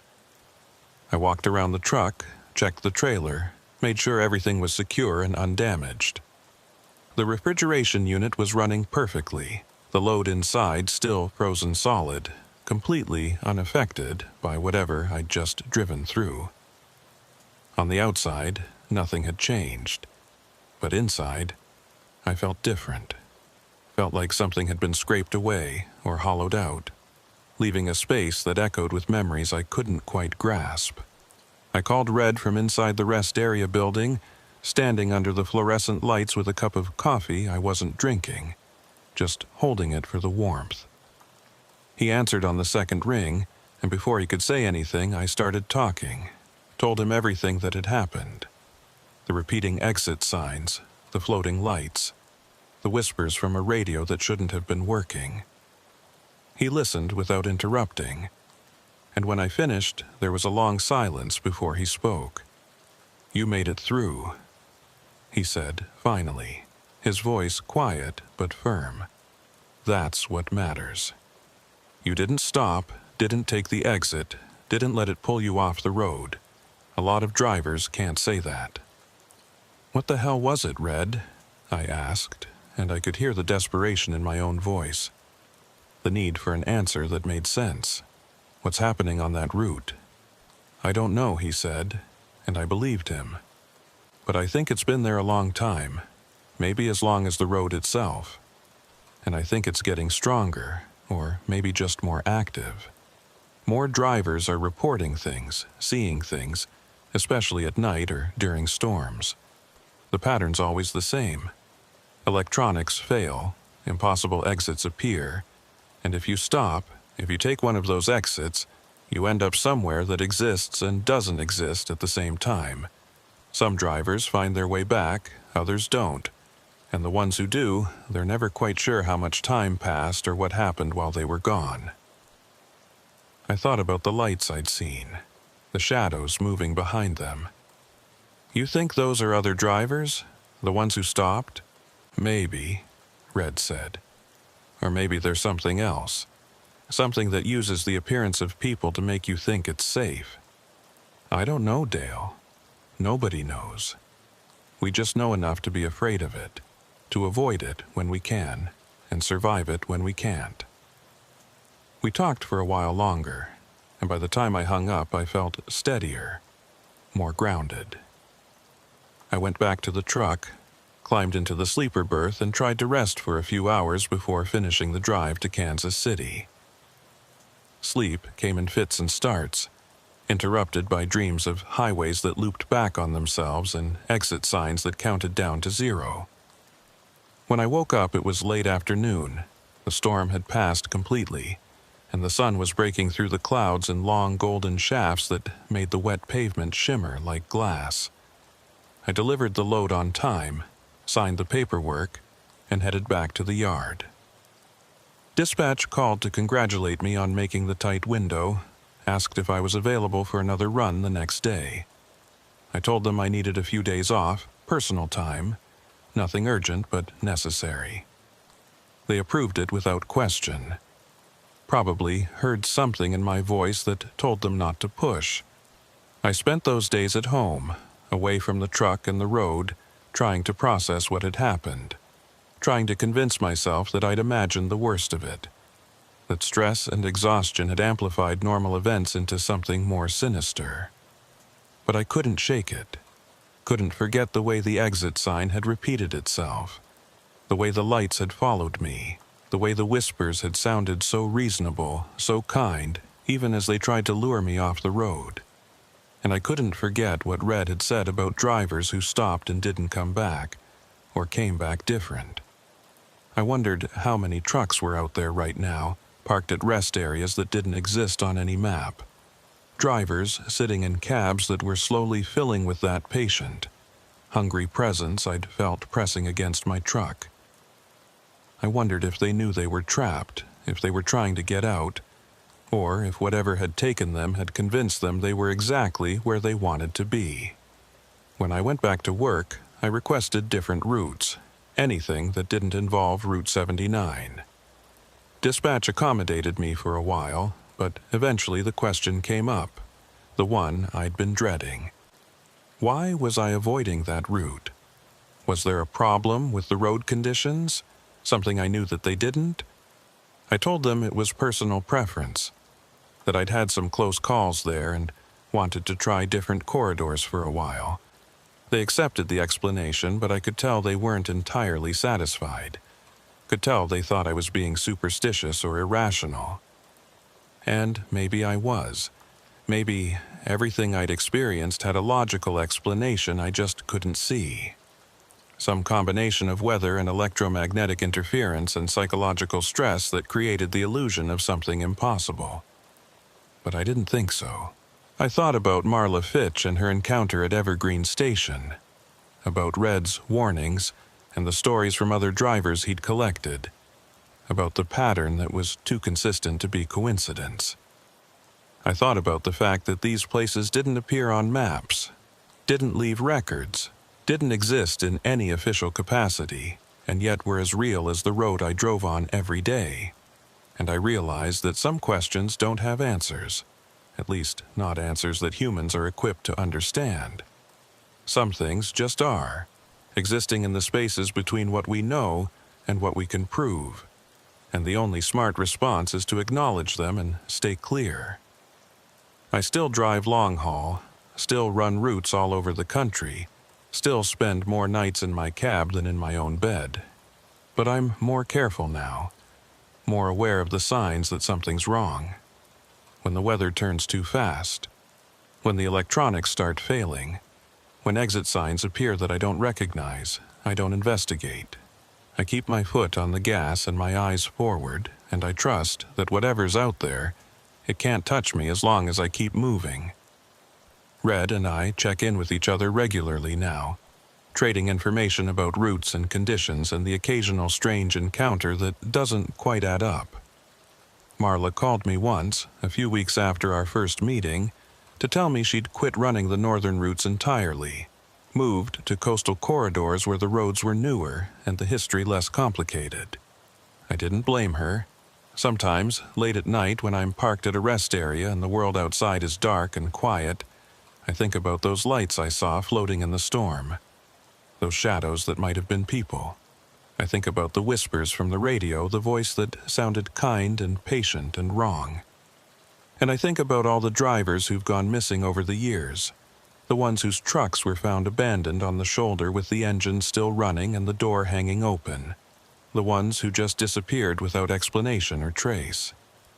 I wonder how many of them stopped at places like Traveler's Rest, or Evergreen Station, or Meridian Rest, places that offered shelter and safety and something else, something that looked like refuge, but was really a trap. I wonder if they're still out there, driving roads that don't connect to anything, delivering loads that never arrive, trapped in a loop that feels like progress but goes nowhere. And I wonder if someday, despite all my precautions and all my awareness, I'll find myself on one of those roads, taking one of those exits, walking into one of those buildings that shouldn't exist but does. I wonder if I'll recognize it when it happens, if I'll have time to turn back, or if it'll feel so natural, so inevitable, that I won't even realize I've crossed over until it's too late. But until then, I drive. I keep my schedule, make my deliveries, maintain my equipment, and trust that the line between the world I know and the world I glimpsed that night on Route 79 is something I can navigate as long as I stay alert. The road is still my home, still the place where I feel most myself, most free. But it's also become something else, a territory marked with invisible boundaries and hidden dangers, places where the rules change without warning, and survival depends on recognizing the signs before they become inescapable. Route 79 is still there, still carrying traffic, still connecting cities and towns and lives across Missouri. And somewhere along that route, probably during storms or at night when visibility is low and help is far away, those exits still appear. Those lights still float in the darkness. Those voices still whisper from radios that shouldn't be working. And drivers still see them, still feel the pull, still face the choice between stopping and continuing. Some choose to stop. Some don't. And for those who keep driving, who resist the pull and make it through to the other side, the memory stays with them. A reminder that the world is bigger and stranger and more dangerous than it appears on any map. I made it through. I'm still here, still driving, still alive. But I'm not unchanged. Something about that experience marked me, left an impression that goes deeper than fear or trauma, something that feels like recognition. Like I brushed up against something ancient and patient and vast, something that's been waiting alongside these roads since they were first paved, watching drivers pass and occasionally reaching out to see who'll stop, who'll listen, who'll step off the path and into the spaces between. I didn't stop, but I came close. And that closeness, that near miss, is something I carry with me on every run, every mile, every time I see storm clouds gathering on the horizon and feel my phone signal start to fade. The road talks to you, if you know how to listen. But sometimes what it says isn't a warning or a guide. Sometimes it's an invitation. And the hardest part of being a driver, of living this life out here on the endless highway, is learning to recognize the difference between the two, and having the strength to keep moving when every instinct tells you to stop and see what's waiting just beyond the next exit. Just past the lights that shouldn't be there, just inside the door that's standing open in the storm. I keep moving, I always keep moving, because the moment you stop, the moment you step off the road and into those spaces that exist in the margins of reality, you might never find your way back. And even if you do, you'll never be quite sure if you brought something back with you, some shadow or echo of that other place, riding along in your cab, waiting for the next storm, the next blackout, the next opportunity to guide you off the road and into the dark.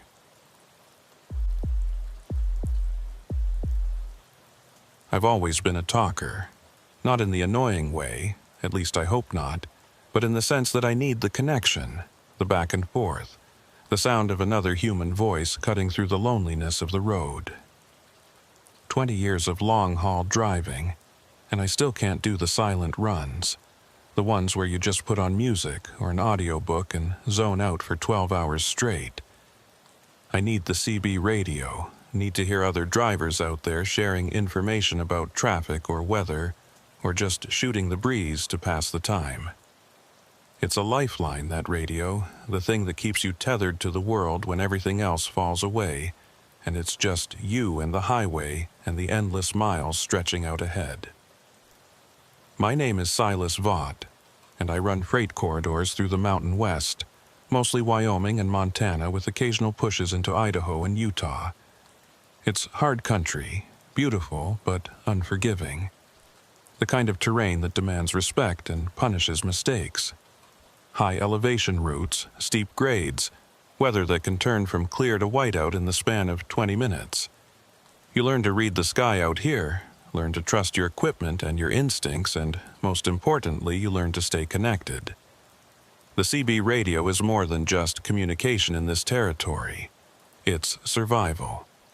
Other drivers warn you about black ice ahead, about road closures you won't see until you're right on top of them, about wind gusts strong enough to flip a trailer if you're not careful. Without that radio, you're driving blind, and driving blind in the mountains is a death sentence. It was late October, that narrow window between fall storms and winter lockdown when the roads are still mostly clear, but you can feel the cold settling in, getting ready to claim the high passes for the season.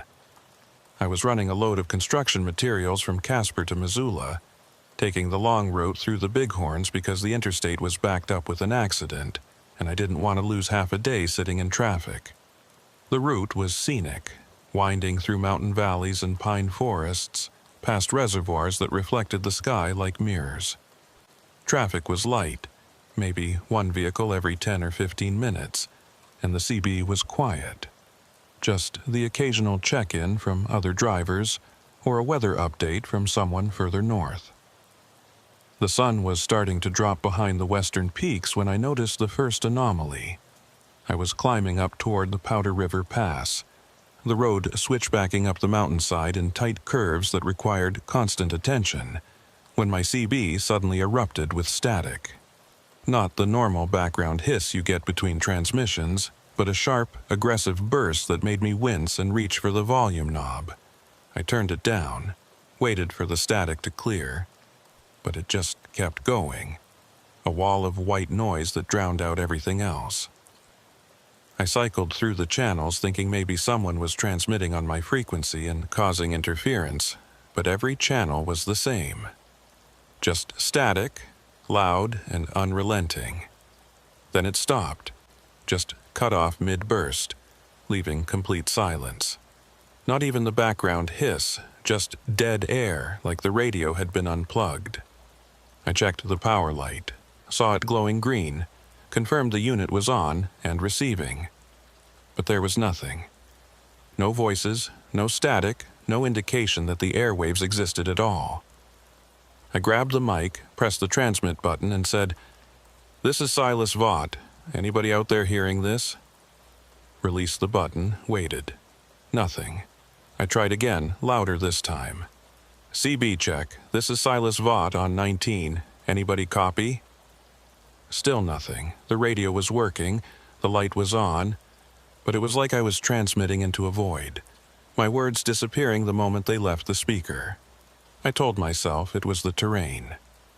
Mountains play hell with radio signals, create dead zones where the waves can't penetrate or get bounced around so much they become useless. It happens all the time up here, especially in the deeper valleys or on the far side of a ridge. You lose signal, drive a few miles, and it comes back like nothing happened. No big deal. But something about this felt different, felt deliberate somehow. Like the silence wasn't just absence, but presence. Something actively blocking the signal rather than the signal simply not reaching. I shook off the thought, focused on driving, and told myself I'd get through the pass and everything would normalize on the other side. The road leveled out at the summit, a flat stretch maybe half a mile long before it started descending again into the next valley. There was a pull-off here, a scenic overlook where tourists stopped to take pictures of the mountains rolling away in every direction. I'd been meaning to take a break anyway, stretch my legs and check the load, so I pulled in, set the brakes, and climbed out. The air was thin and cold up here, sharp in my lungs, and the wind cut through my jacket like it wasn't even there. The sun was lower now, painting the peaks in shades of orange and red, and the shadows in the valleys were deep and dark, already touched by the night that was coming. I walked around the truck, checked the straps on the load, made sure nothing had shifted during the climb. Everything looked good. The refrigeration unit on the back of the trailer was humming along, keeping the perishables at the right temperature, and the tires were holding pressure despite the elevation. I pulled out my phone, thinking I'd check the weather, maybe call dispatch and let them know I was making good time. But when I looked at the screen, there was no signal. Not just weak signal, not 1 or 2 bars, but nothing. The icon showed a circle with a line through it, the universal symbol for no service, and when I tried to place a call anyway, I got a recorded message telling me the network was unavailable. That bothered me more than the CB going silent. Cell service up here was spotty, sure, but I'd been through this pass a dozen times and I'd always had at least some signal at the summit, enough to make a call or send a text if I needed to. Losing both the radio and the phone at the same time felt wrong, felt like more than coincidence. I stood there in the cold wind, staring at my phone, and felt a prickle of unease run down my spine. The overlook was empty. No other vehicles, no tourists taking pictures, just me and the truck and the vast expanse of mountains and sky. It was beautiful and lonely and suddenly oppressive. Like the silence itself had weight, like it was pressing down on me from above. I got back in the cab, started the engine, and pulled out of the overlook, eager to get moving again, to put some distance between me and that silent summit. The road descended in long, sweeping curves, dropping down into a valley where the trees grew thick and close to the highway.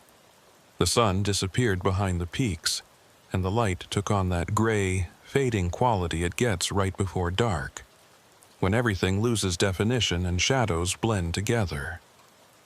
I turned on my headlights more for visibility than because I needed them yet, and kept my speed moderate, not wanting to push it on unfamiliar corners. That's when the CB crackled to life again. Not static this time, but a voice, clear and close, like the speaker was right next to me. "Silas Vaught, you copy?" I grabbed the mic so fast I almost dropped it, relief flooding through me. Someone had heard my earlier transmission, was responding, breaking through whatever dead zone I'd driven into. I pressed the button, spoke quickly. "Yeah, I copy. This is Silas. Who's this?" There was a pause, just long enough to make me wonder if I'd lost them, and then the voice came back. "Dorian Muse. I'm a technician, work on CB equipment. Been monitoring the frequencies, heard your call earlier. You having signal problems?" "Yeah," I said, glancing at the radio, at the green light that was glowing steady and normal. "Lost everything for about 20 minutes. Radio, phone, everything. Just came back a minute ago. You know what might cause that?" Another pause, longer this time. And when Dorian spoke again, his voice was different, cautious. "Where are you right now, Silas?" I checked my GPS, gave him my location. "Coming down the east side of Powder River Pass, about 5 miles from the valley floor. Why?" "Because that area is known for signal anomalies," Dorian said. And I could hear something in his voice now. Something that sounded like concern, or maybe warning. "There's a zone that stretches through those mountains, maybe 10 or 15 miles across, where electronics don't work right. Radios cut out, phones die. Even GPS units start giving wrong coordinates. Nobody knows why. Some people say it's magnetic interference from mineral deposits. Others think it's something about the topology, the way the mountains block and reflect signals. But drivers report weird things in that zone, things that don't add up." "What kind of things?" I asked, even though part of me didn't want to know. Didn't want to hear whatever he was about to say. "Transmissions that shouldn't be possible," Dorian said slowly, like he was choosing his words carefully. "People hearing their own voices coming back on different channels, like someone recorded them and played it back. CB chatter that sounds normal, but when you try to respond, nobody's there. And some drivers say they've heard transmissions in languages that don't exist, or voices that sound human but aren't quite right, like they're being generated by something that learned to mimic speech but doesn't understand what the words mean." I felt my grip tighten on the mic, felt that unease from the overlook come rushing back. "You're saying the zone is haunted? That's what you're telling me." "I'm saying I don't know what it is," Dorian replied, his voice calm and measured. "But I know enough drivers have reported problems in that area that I monitor it when I can, try to help people through if they get stuck. You still have signal now?" I checked my phone. Still no service. I told him that, and he was quiet for a moment before speaking again. "Okay, here's what I need you to do. Keep moving. Don't stop unless you have to. The zone is smaller in the valleys, bigger on the ridges. If you can make it down to the valley floor and follow the highway north, you should clear it in another hour. But if your radio starts acting strange again, if you hear things that don't make sense, don't respond. Don't engage with it. Just keep driving and wait for it to pass." "What happens if I engage with it?" I asked, and I wasn't sure I wanted to hear the answer. "I don't know," Dorian said, and he sounded genuinely uncertain, genuinely worried. Nobody who's done that has been able to explain what happened afterwards. They just say it felt wrong, like they were talking to something that was listening but not understanding. Something that was using their transmissions to learn how to communicate. And some of them say the thing followed them, kept trying to make contact even after they left the zone. I swallowed hard, stared out at the darkening road ahead. "You're scaring me, Dorian." "Good," he said, and there was no humor in his voice. "You should be scared. That zone isn't natural, Silas. Whatever's causing it, it's not just interference or geography. It's something else, and it's active. It's listening. And if you give it too much to work with, if you transmit too much or stay too long, it might decide to keep listening even after you're gone." We talked for a few more minutes, him giving me specific instructions about which channels to avoid and what to do if my electronics failed completely. He told me about other drivers who'd made it through, assured me it was possible to get out safely if I stayed calm and followed his advice.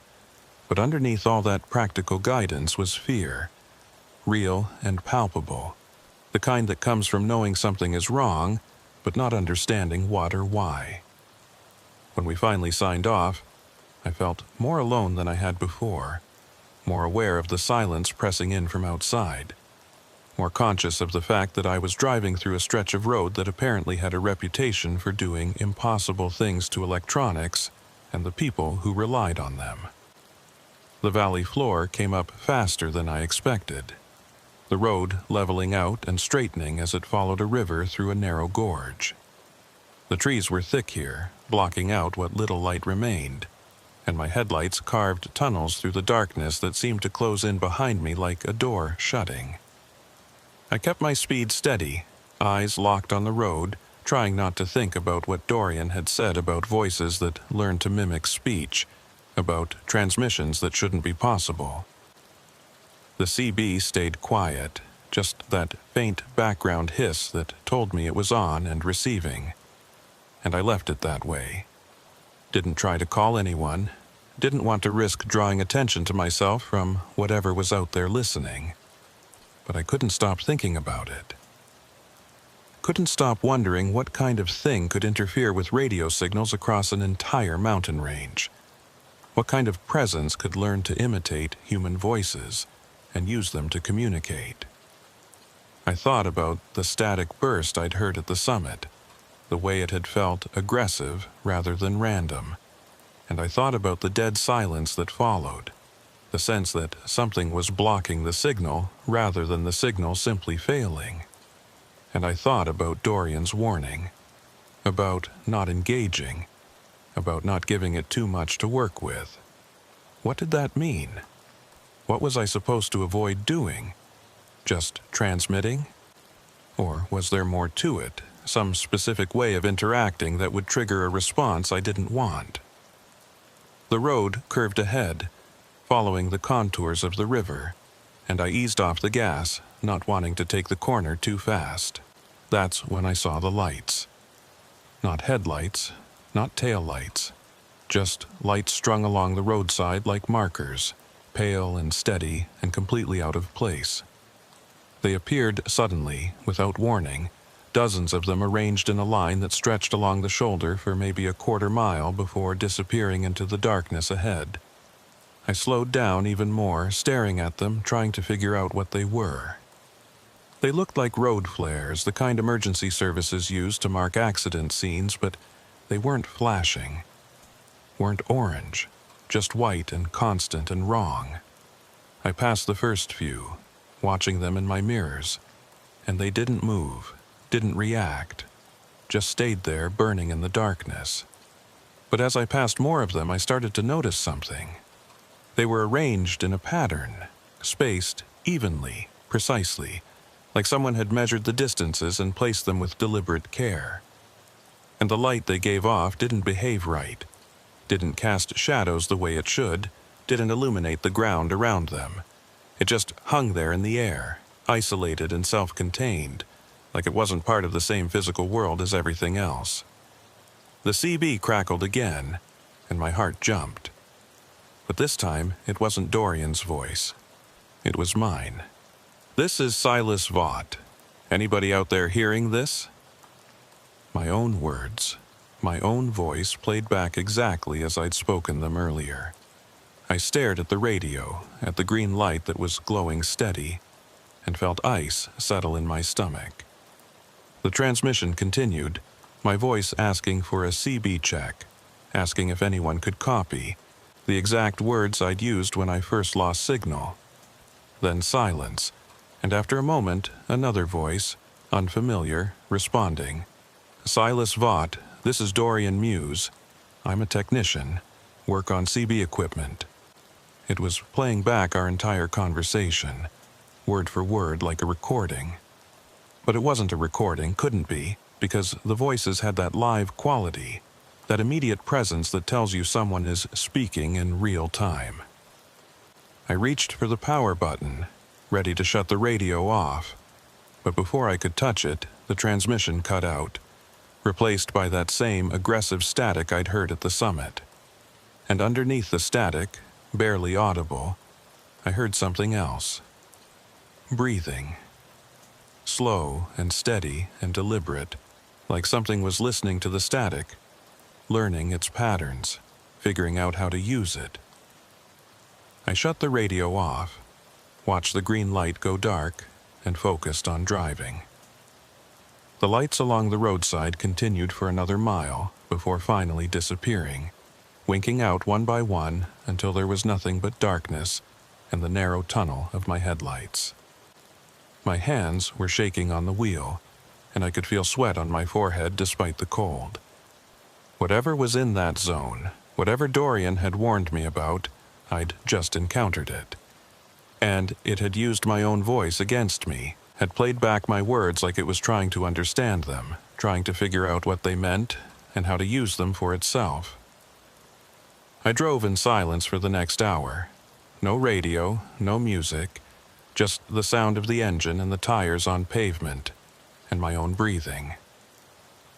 The valley eventually widened, the trees thinned out, and I saw lights ahead, real lights. The glow of a small town spilling across the landscape. I'd never been so relieved to see civilization, so grateful for the simple evidence that other people existed, that I wasn't alone out here with whatever was haunting that mountain pass.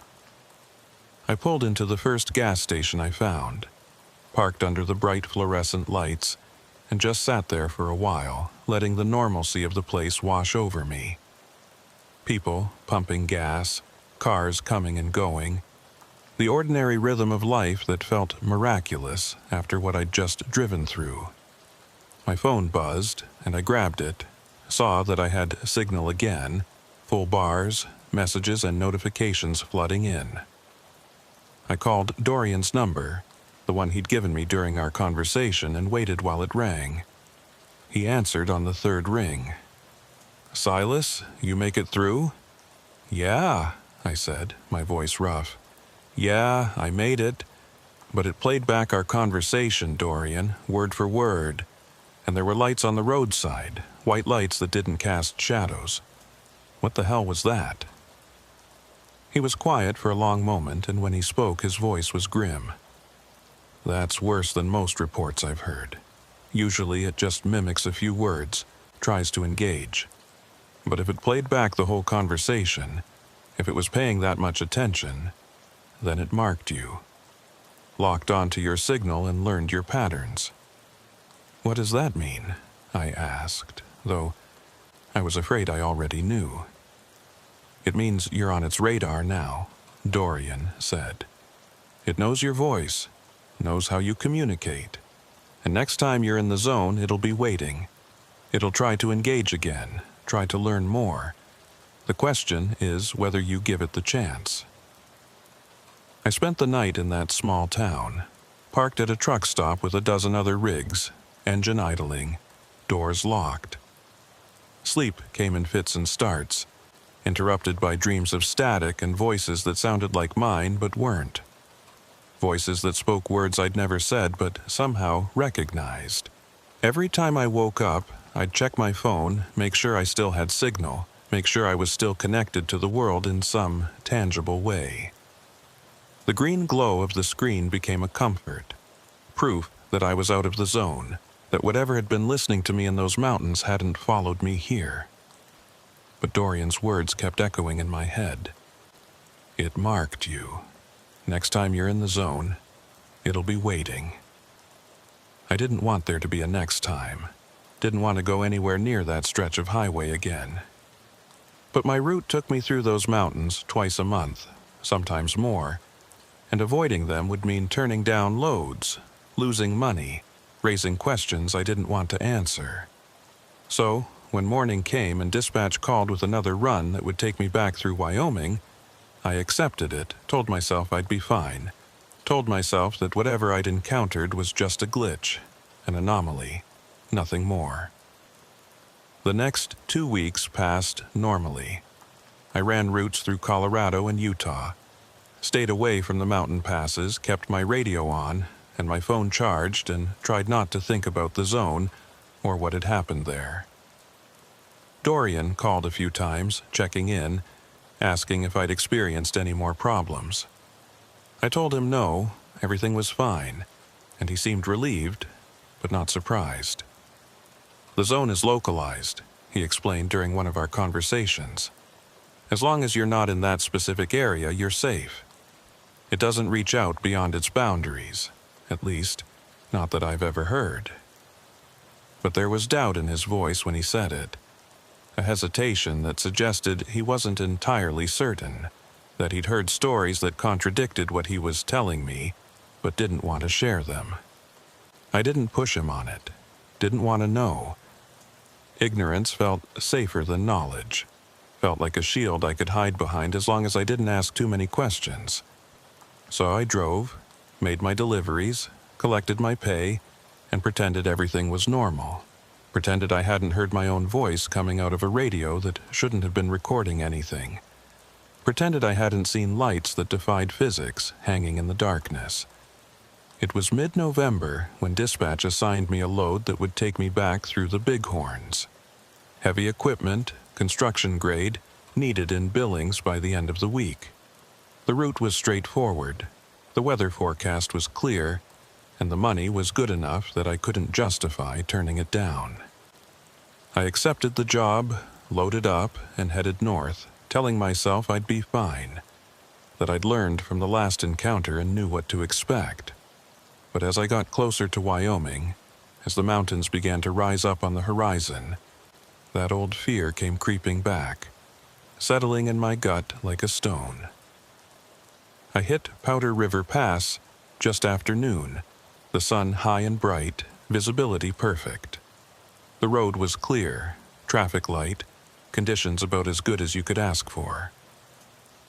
I kept my CB on but didn't transmit, didn't want to announce my presence to whatever might be listening. My phone showed full signal, 5 bars, and I kept it on the dash where I could see it, watching for the moment when those bars would start to drop.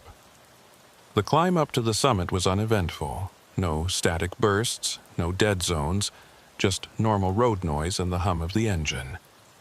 I started to relax, started to think maybe I'd been lucky. Maybe the zone was inactive today, or maybe it had moved somewhere else. Then I crested the summit and the phone went dark. Not dead, not powered off, just dark. The screen showed nothing, no icons, no time, just black glass reflecting my face. I picked it up, pressed the power button, held it down, but nothing happened. The phone was on. I could feel it warm in my hand, but it wasn't responding, wasn't displaying anything. I set it back on the dash and checked the CB.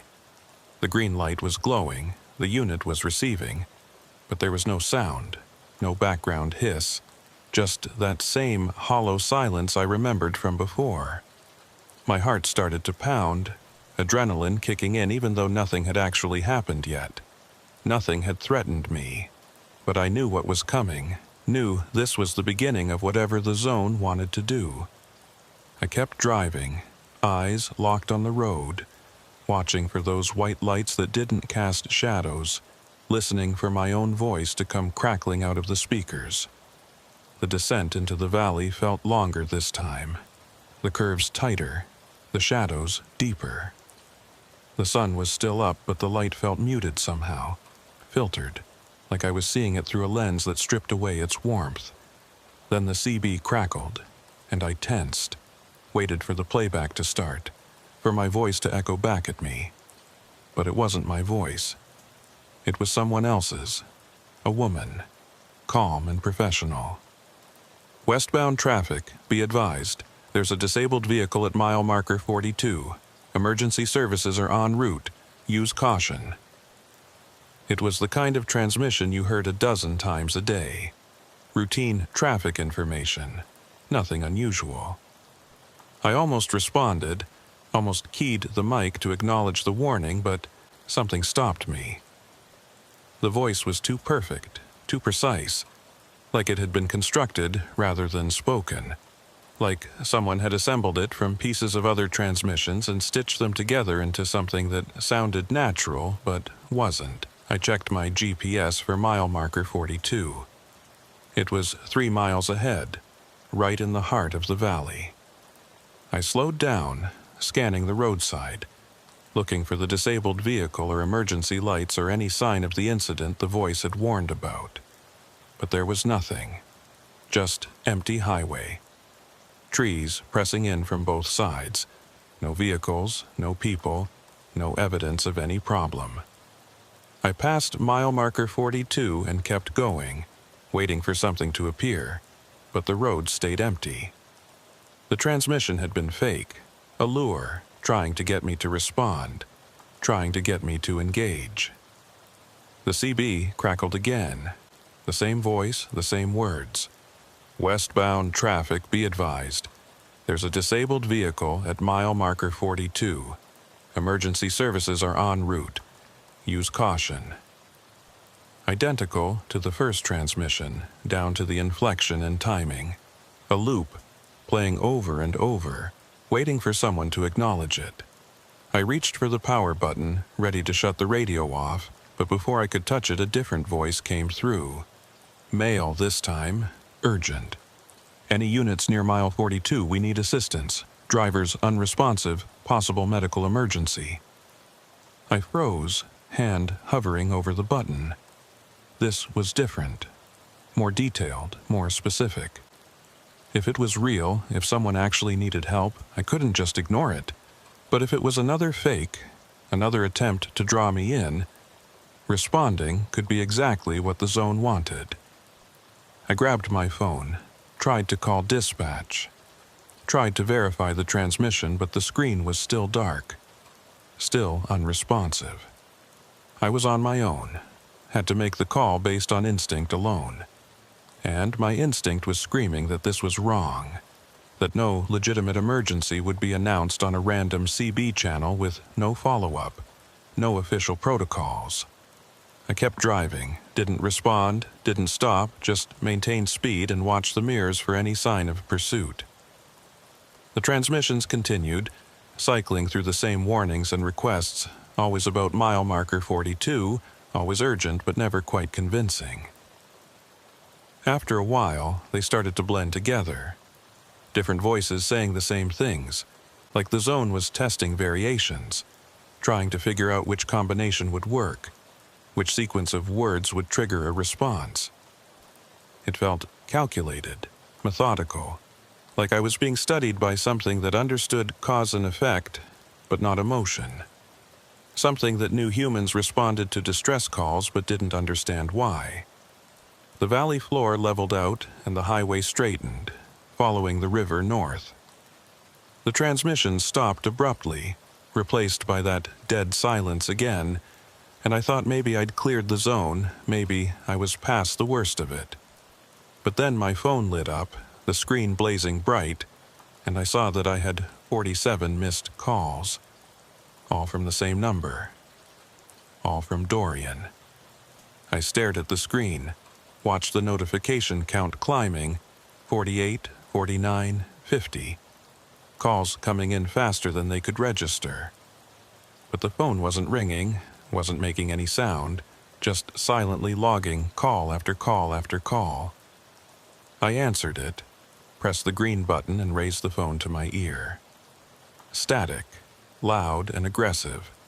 The same burst I'd heard at the summit weeks ago. I pulled the phone away, looked at the screen, saw that the call was connected, that the timer was running. But all I could hear was static. punctuated by something that might have been breathing or might have been the rhythm of the noise itself, organized into patterns that sounded organic. I ended the call, watched the screen go dark again, and set the phone back on the dash with hands that were shaking so badly I almost dropped it. The CB came to life again, but this time it was Dorian's voice, or something that sounded like Dorian's voice. "Silas, you need to stop. Pull over. We need to talk about what's happening." The words were right. The tone was close, but something about the cadence was off, the spaces between words just slightly wrong, like whoever or whatever was speaking had studied Dorian's speech patterns but couldn't quite replicate them naturally. "Silas, I can help you, but you need to stop driving. You need to listen to me." I gripped the wheel tighter, forced myself to breathe slowly, evenly. This was what Dorian had warned me about, what he'd told me not to engage with. The zone was using voices I trusted, trying to make me believe I was talking to someone real, someone who could help. But it wasn't real. It was mimicry, imitation, a predator using camouflage to draw in prey. I reached over and turned the CB volume down to 0. Didn't shut it off completely, but muted it so I wouldn't have to hear whatever else it decided to say. The highway climbed out of the valley, switchbacking up the western slope of the range, and I pushed the truck harder than I should have, taking the curves faster than was safe, desperate to get out of this zone, to reach clear air where electronics worked normally and voices meant what they said. The sun was dropping toward the horizon now, painting the sky in shades of orange and red, and the shadows were getting longer, deeper, pooling in the low spots and spreading up the mountainside like water rising. I hated that I was still in the mountains when dark was coming. Hated that I'd have to drive through this terrain without the safety of daylight. That's when I saw the truck. It was parked on the shoulder ahead, hazard lights flashing, hood propped open like the driver was having engine trouble. As I got closer, I could see someone standing next to it, waving their arms, trying to flag me down. Standard procedure would be to stop, offer help, make sure they weren't stranded without communication. But something about the way the figure moved was wrong. Too smooth, too fluid, like they were gliding rather than walking. And the truck itself looked strange. The paint too perfect, the chrome too bright, like it had just rolled off a showroom floor instead of spending years on the highway accumulating dents and road grime.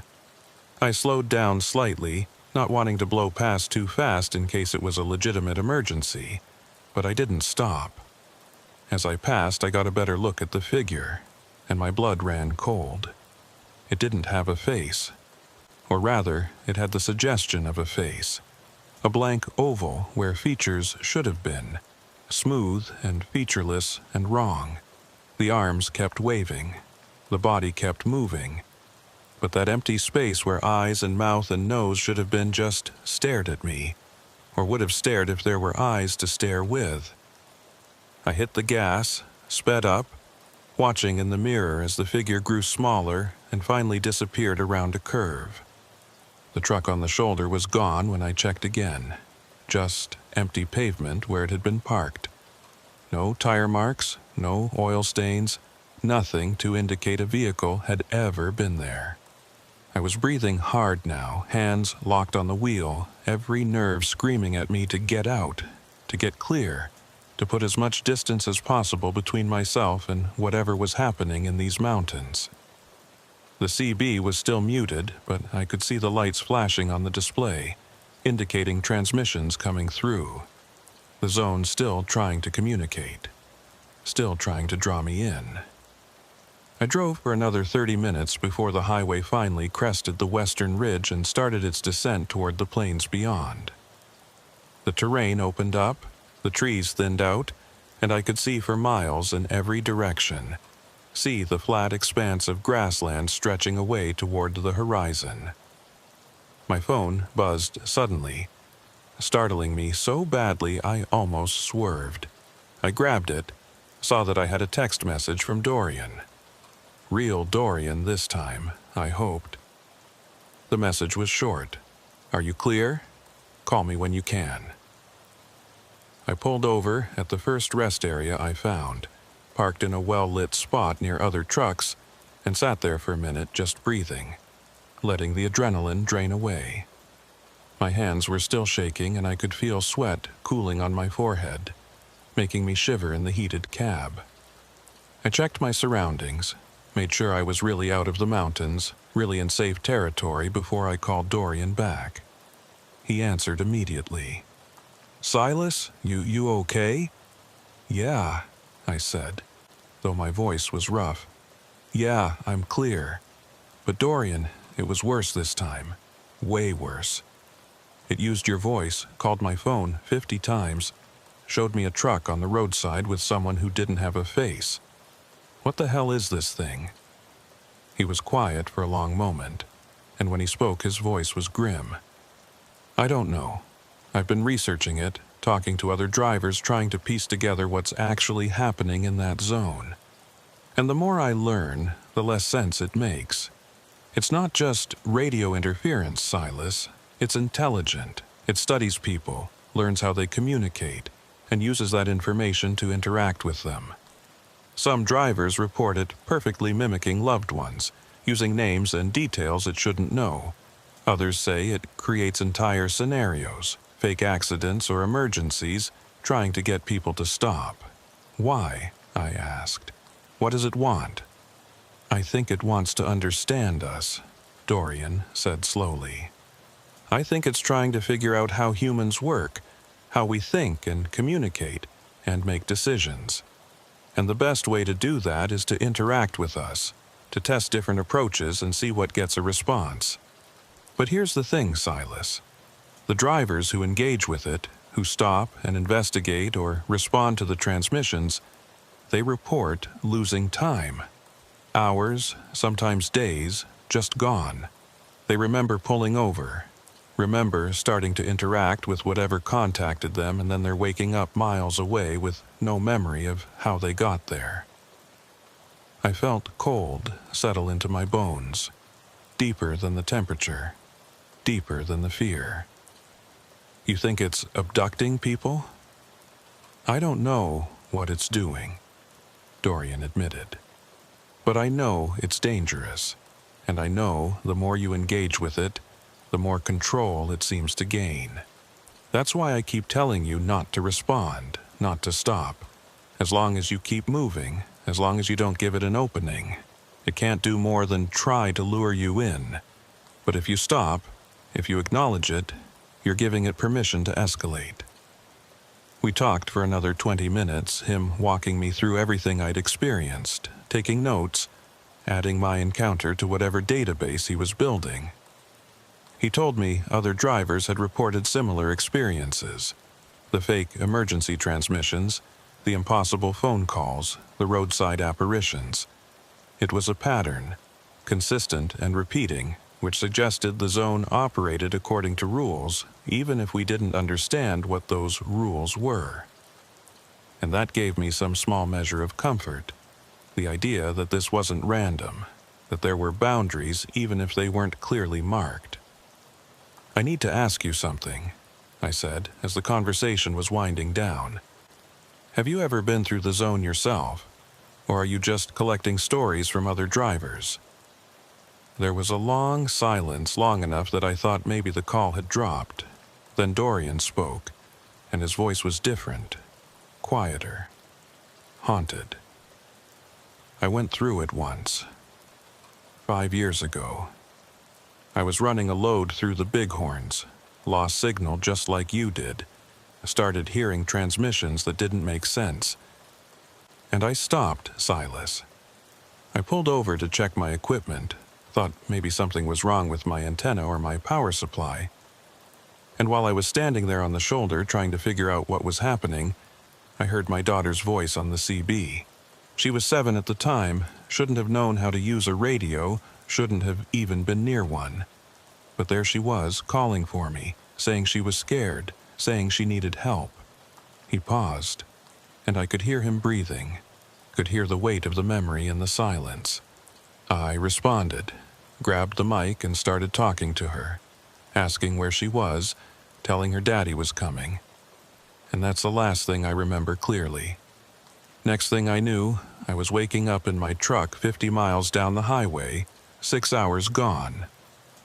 No memory of driving that distance.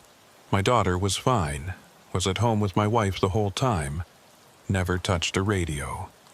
But something happened to me in those 6 hours, something I can't remember but can feel. Like a piece of me got left behind in that zone.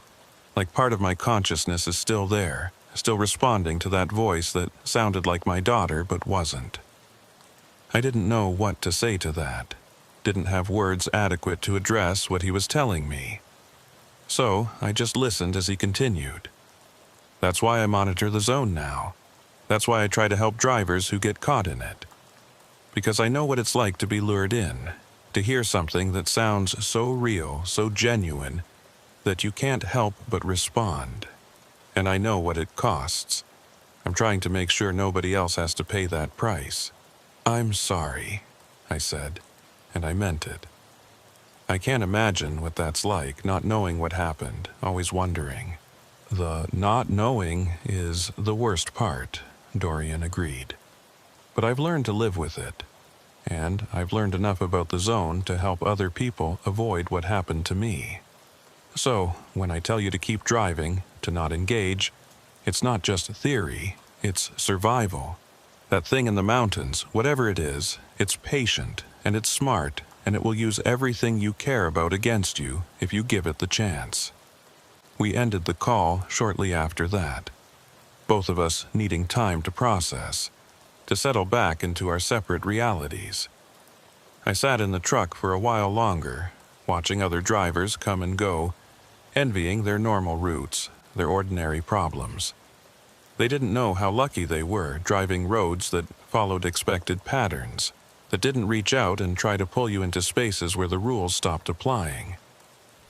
I thought about Dorian's daughter, about the voice that had called to him, and I wondered what voice the zone would use on me if I ever gave it the chance.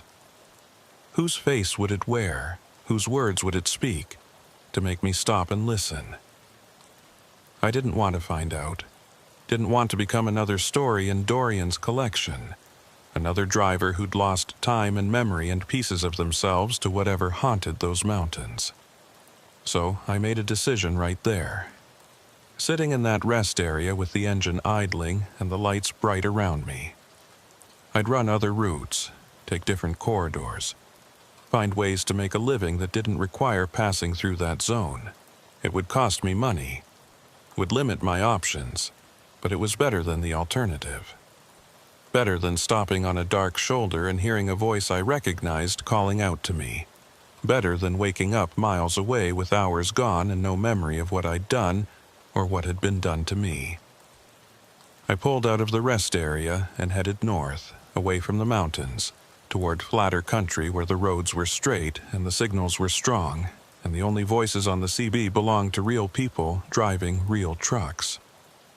The sunset painted the sky behind me in colors I didn't look back at, didn't want to acknowledge.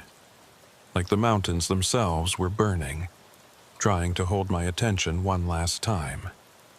But I kept my eyes forward, kept moving, and by the time full dark settled in, I was 100 miles clear, crossing into Montana where the terrain was different, where the zone's reach couldn't follow. Or, at least, that's what I told myself. That's what I needed to believe. Because the alternative, the possibility that Dorian was wrong about the boundaries, that the zone could reach further than he thought, was too terrifying to consider. So I drove, made my delivery, and tried to forget about the faceless figure waving on the shoulder, about the truck that vanished, about my own voice coming back at me through speakers that shouldn't have been recording anything. Tried to forget, and mostly succeeded, except in the quiet moments before sleep when the memories would surface, and I'd lie awake wondering what might have happened if I'd stopped, if I'd engaged, if I'd given the zone permission to show me what it really was. I managed to avoid the bighorns for almost a month. Took loads that sent me south into Colorado or west toward Idaho. routes that added miles and time, but kept me clear of that stretch of highway where the zone waited. Dispatch noticed, but didn't comment. Probably figured I had personal reasons for preferring certain corridors, and as long as I kept making deliveries, they were willing to accommodate me. The extra miles cut into my profit margins, made the runs less efficient, but I told myself it was worth it. Money could be replaced. Whatever I might lose to the zone couldn't, but the work was drying up.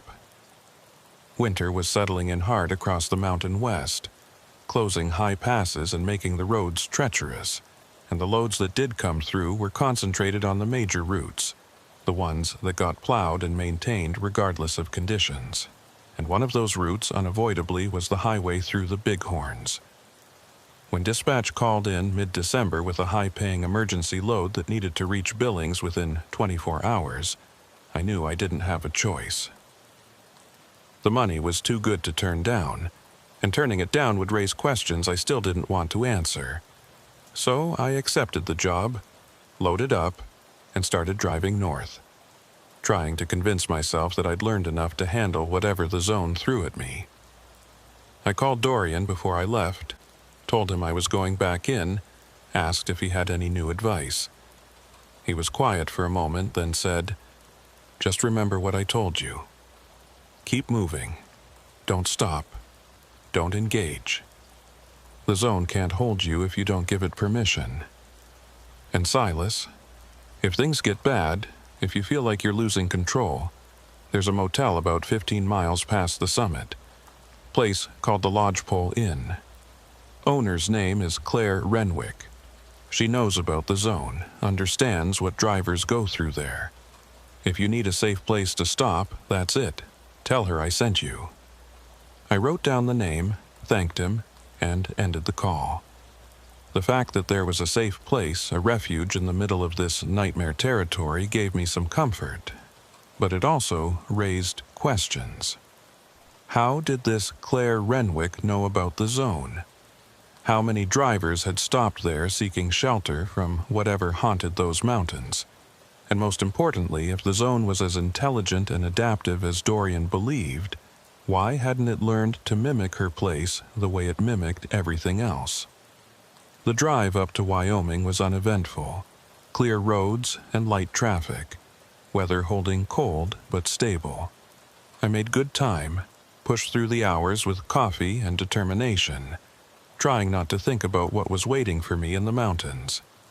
But as the Bighorns rose up on the horizon, dark and massive against the pale winter sky, I felt that familiar dread settling in my gut, that cold certainty that I was driving towards something that wanted to pull me off the road and into spaces where normal rules didn't apply.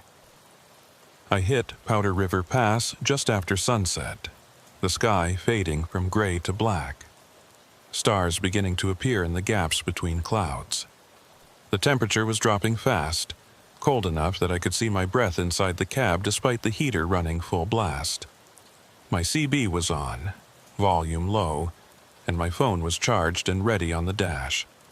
I'd learned to watch for the signs, the moment when signal started to degrade, when the background hiss of the radio changed quality. And I knew it was coming, knew the zone would activate the moment I crossed some invisible boundary. But I still wasn't prepared for how sudden it was. One moment I had full signal, 5 bars, radio crackling with distant chatter from other drivers. The next moment everything went silent. Phone screen went dark, radio cut to that hollow dead air. Even the GPS flickered and died, leaving me with nothing but the glow of the dashboard lights and the tunnel of my headlights cutting through the darkness. I gripped the wheel tighter, forced myself to breathe slowly, and kept driving. This was expected. This was the pattern. As long as I kept moving, as long as I didn't stop, I'd make it through. The road descended into the valley, curves tight and steep, requiring constant attention. Snow was starting to fall, light flurries that swirled in the headlight beams and stuck to the windshield before the wipers swept them away. Visibility was dropping, and I slowed down, not wanting to take the corners too fast in these conditions. The CB remained silent for the first 10 minutes, just that empty dead air, but I knew it was only a matter of time before the transmission started. The zone was patient, liked to let you settle into the silence before it reached out, before it tried to make contact. Then it came, not a voice this time, but music. Old country music, the kind you'd hear on AM radio stations in rural areas, all twang and steel guitar and lyrics about heartbreak and whiskey. It sounded genuine at first, like I'd accidentally tuned into a broadcast, but as I listened, I realized the song was wrong. The melody was familiar, but the lyrics didn't match any version I'd heard, and the singer's voice had that same artificial quality I'd noticed before, like it was being generated rather than performed. The words were about driving, about being alone on dark highways, about voices calling from the side of the road. And as the song continued, the lyrics became more specific, more personal, mentioning my name, describing my truck, talking about the zone like it was a living thing that knew I was there. I reached over and muted the CB, but the music continued, bleeding through even with the volume at 0. I could hear it faintly, like it was coming from inside the speakers themselves, generated by some process that didn't need electrical power to function. The song shifted, changed tempo, and now the voice was singing about stopping, about rest, about finding shelter from the cold and the dark. It sounded inviting, seductive, like a lullaby designed to make you drowsy, to lower your defenses. I shook my head, forced myself to focus on the road, on the white lines barely visible through the snow. The music faded after a few minutes, replaced by that dead silence again. But I could feel the zone's presence now, could feel it pressing in from all sides like a physical weight.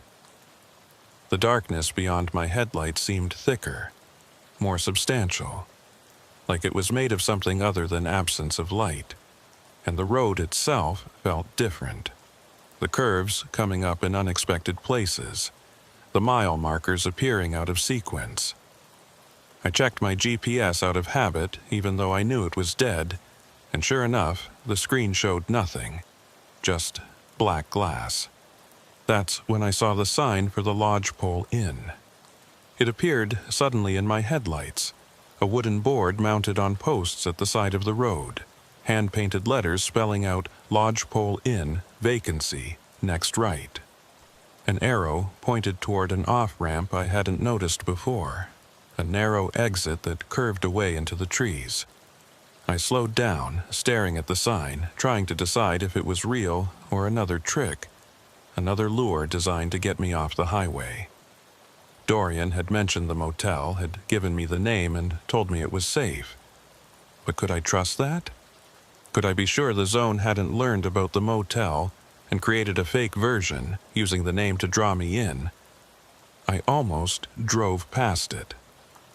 Almost kept going straight, trusting that forward momentum was safer than any exit, no matter how legitimate it seemed. But something made me hesitate, made me ease off the gas and guide the truck toward the off-ramp.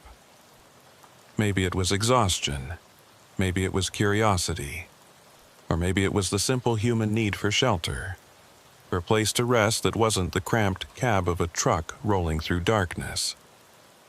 Whatever the reason, I took the exit, following the narrow road as it wound through pine trees that pressed in close on both sides, branches scraping against the trailer.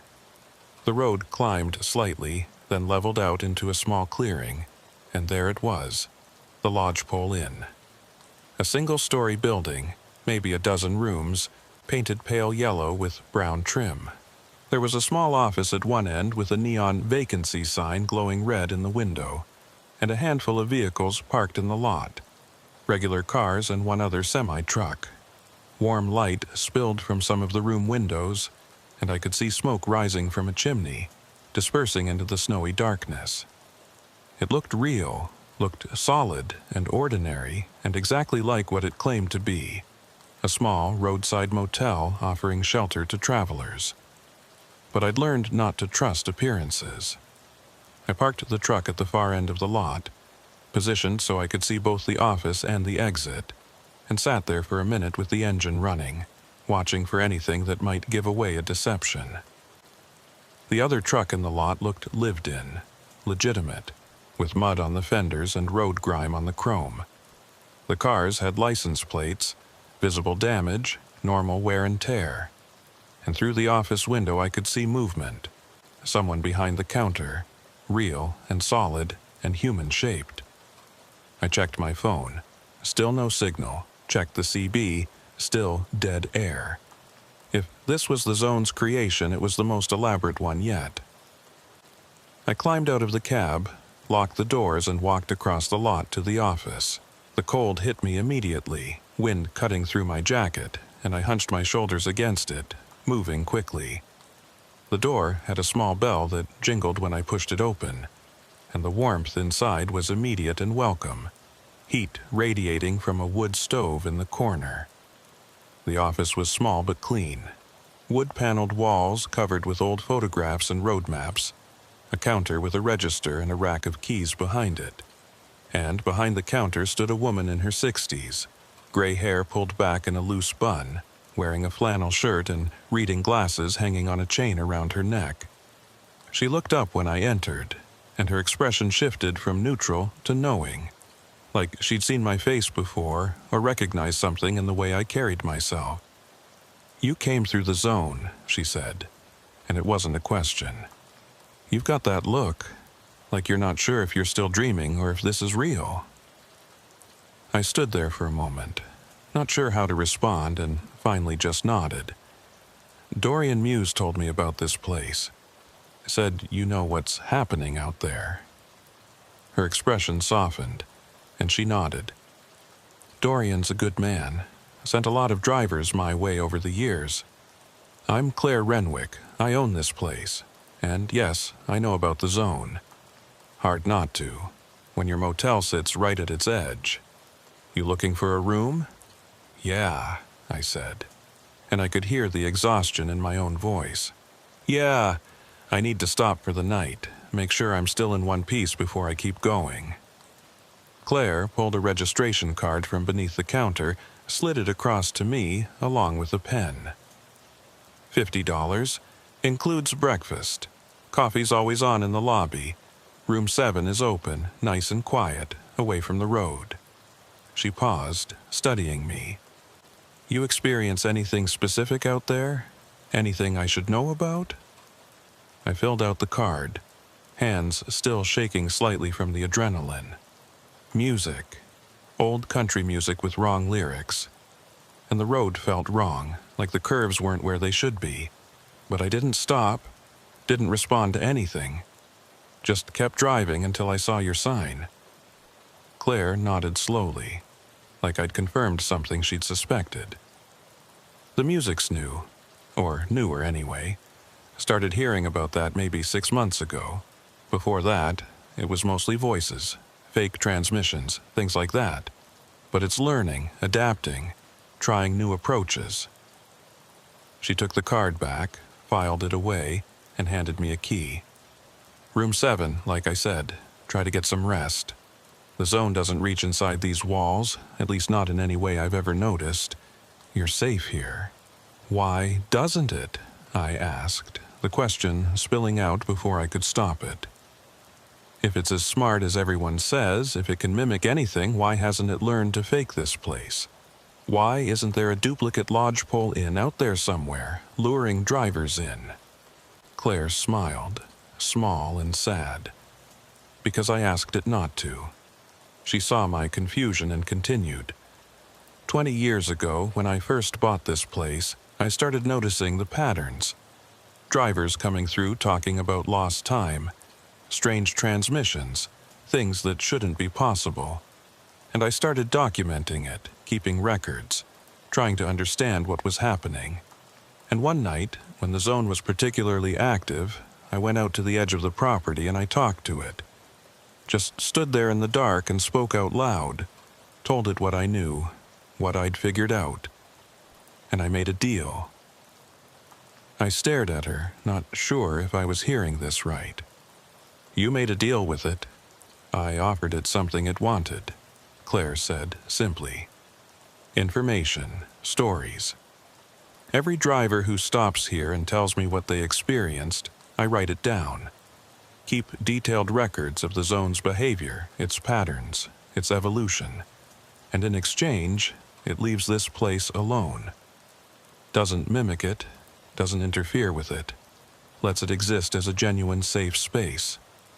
She leaned against the counter, arms crossed. I know how it sounds, believe me, I know. But it works. This motel has been here for 20 years in the middle of zone territory, and not once has a driver reported seeing a fake version of it. That's not coincidence. I didn't know what to say to that. The idea that someone had negotiated with the zone, had established boundaries and rules with something that shouldn't even be capable of understanding human concepts like agreements and territory, was almost harder to believe than the zone's existence itself. But I was standing in a warm room that felt real and solid, talking to a person who seemed entirely genuine, and my instincts told me she was telling the truth. Or at least believed she was telling the truth, which in this context might be the same thing. So, what is it? I asked. What's actually out there in those mountains? Claire shook her head slowly. I don't know, not really. I've got theories, same as everyone else. Some kind of electromagnetic phenomenon. A pocket of reality that doesn't quite align with the rest of the world. Maybe something left over from whatever existed here before the roads were built. Some presence that got trapped or awakened when we started cutting through the mountains. But theories don't matter much when you're face to face with it. What matters is knowing how to survive it. How to recognize its patterns, and avoid giving it what it wants. And what does it want? I asked. To understand, Claire said. To learn how we work, how we think. It studies us the way a scientist studies an organism under a microscope. And the more we interact with it, the more data we give it, the better it gets at mimicking us. That's why Dorian tells people not to engage, not to respond. Every transmission you acknowledge, every question you answer teaches it something new. And eventually it gets so good at pretending to be human that you can't tell the difference anymore. That's when people disappear. When they get so convinced they're talking to something real that they follow it right off the edge of the world. I thought about the faceless figure I'd seen waving on the roadside. About the music with my name in the lyrics. About all the ways the zone had tried to get my attention.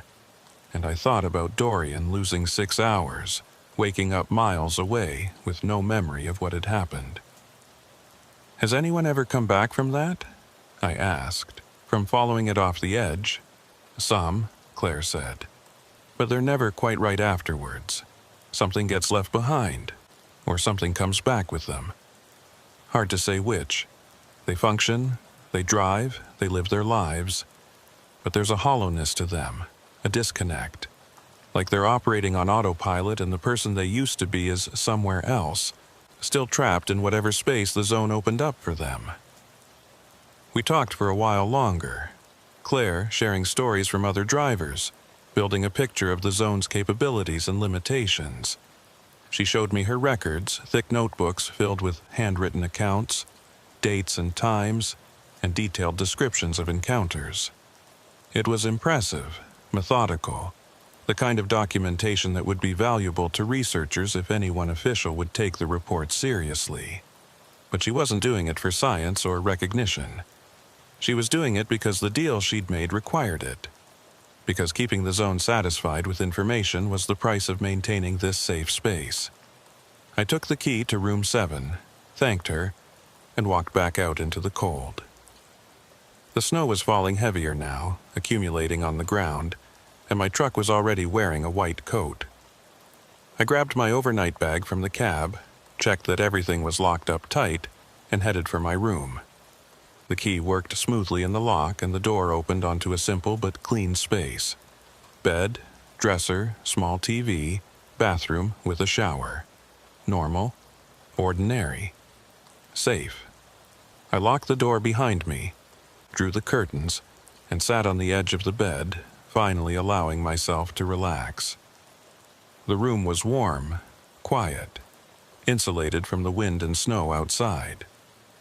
I could hear faint sounds from neighboring rooms, a TV playing, someone moving around, normal hotel noises that felt reassuring in their mundanity. I pulled out my phone, checked it out of habit. Still no signal, but somehow that felt less threatening here, less like being cut off from the world and more like a temporary inconvenience.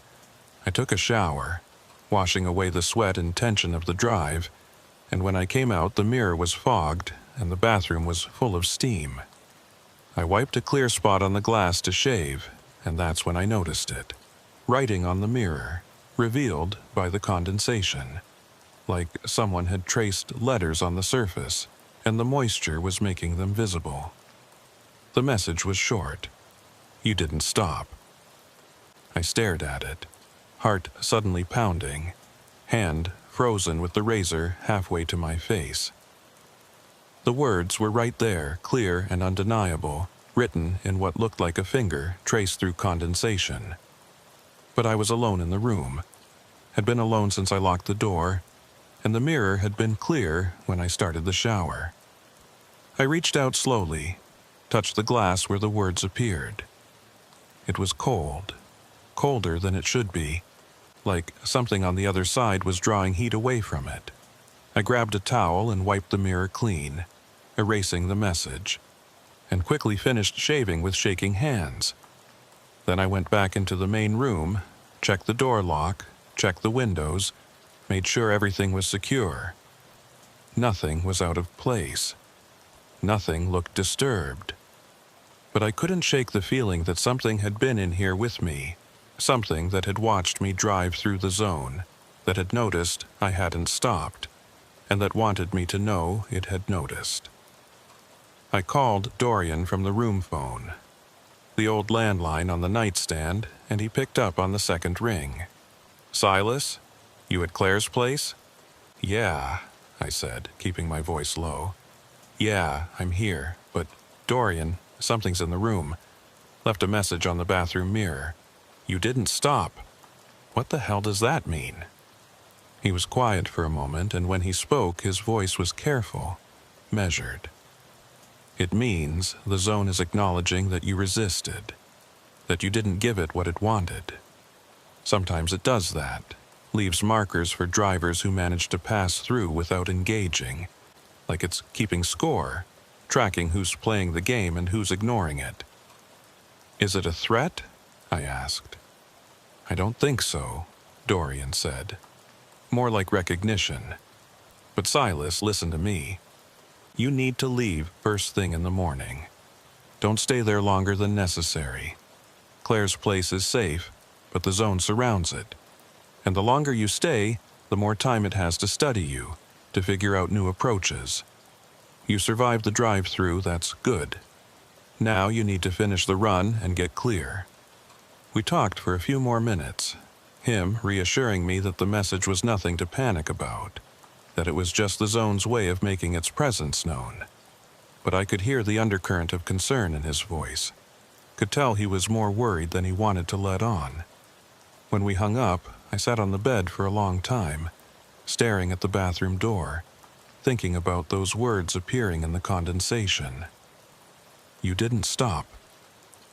It sounded like observation, like acknowledgement. But it also sounded like a promise, like the zone was saying, not this time, but maybe next time. Maybe next time you'll stop, and then we'll see what happens.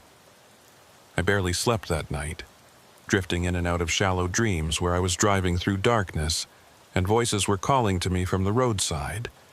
Voices I recognized but couldn't quite place. Every time I woke up, I'd check the room, make sure I was still alone, make sure the door was still locked, and the windows were still secure. And each time I checked, everything was normal, everything was fine.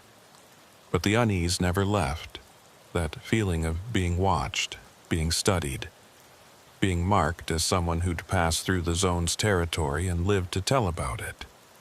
Morning came gray and cold, snow still falling but lighter now. I packed my things, checked out with Claire, and she handed me a thermos of coffee and a paper bag with a breakfast sandwich. "For the road," she said. "And Silas, be careful out there. The zone's been more active lately, more aggressive. Whatever it is, it's getting stronger or smarter, or both. And drivers like you, who resist it, who refuse to engage, you're more interesting to it than the ones who stop. Because you're the challenge, the puzzle it hasn't solved yet." I thanked her, took the food and coffee, and headed back to my truck. The morning air was sharp and clean, the snow crunching under my boots, and everything looked peaceful, normal, safe. But I couldn't shake the feeling that I was being watched, that somewhere in the trees or the shadows or the spaces between falling snowflakes, something was observing, taking notes, preparing for the next encounter. I climbed into the cab, started the engine, and pulled out of the parking lot back onto the narrow road that would take me to the highway. My phone came to life the moment I cleared the property line. Signal bars appearing, messages flooding in. The CB crackled with normal traffic, drivers sharing road conditions and weather updates. Everything was back to normal, functioning the way it should. But I remembered what Claire had said about the zone surrounding her property, about how leaving meant entering its territory again. And I knew that even though my electronics were working, even though I could hear other drivers on the radio, I wasn't clear yet. I was still in the zone's reach, still subject to whatever rules it operated under. Still fair game for whatever it wanted to try. The drive out of the valley felt longer than it should have, like the distance between Claire's motel and the main highway had stretched during the night, adding miles that hadn't existed before. The narrow road wound through trees heavy with fresh snow, branches forming a tunnel overhead that blocked what little morning light managed to penetrate the cloud cover. My headlights cut through the gray dimness, and I kept my speed moderate, watching for ice patches and fallen branches, anything that might force me to stop. The CB was alive with chatter now, normal traffic reports and weather updates, but I kept the volume low, not ready to trust it completely, not after everything I'd experienced. The junction with the main highway appeared suddenly, the trees opening up to reveal the wider road stretching north and south. I merged carefully, checking mirrors out of habit even though there was no other traffic visible, and pointed the truck north toward Billings. The load in my trailer was time-sensitive, medical supplies that needed to reach a distribution center by end of day, and I'd already burned more time than I'd planned stopping at the motel. But I didn't regret it. The few hours of rest, however uneasy, had given me a chance to process what was happening, to understand that the zone wasn't just a series of random malfunctions, but something organized, something with intention and purpose. The highway climbed steadily, following the valley floor before beginning its ascent toward the next pass.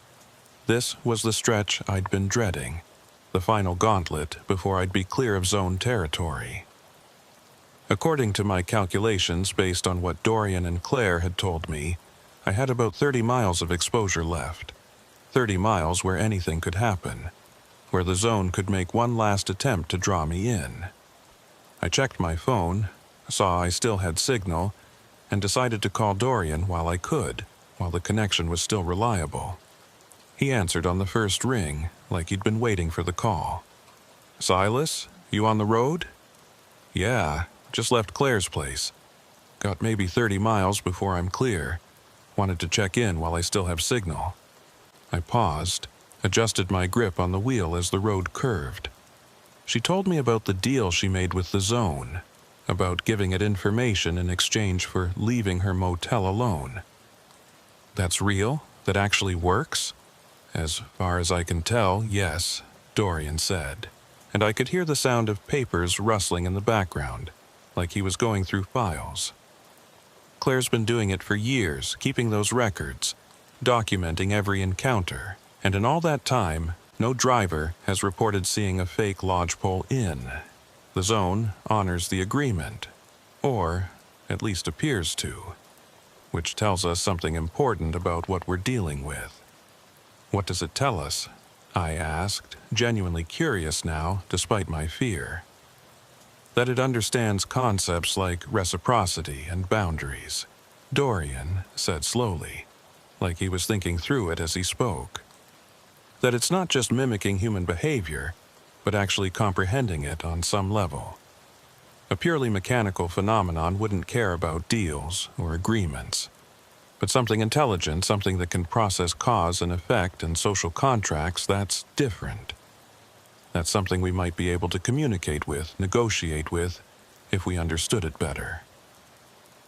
I thought about that as I drove, watching the road ahead for signs of trouble. Has anyone tried, besides Claire, I mean, has anyone attempted to actually talk to it, establish communication?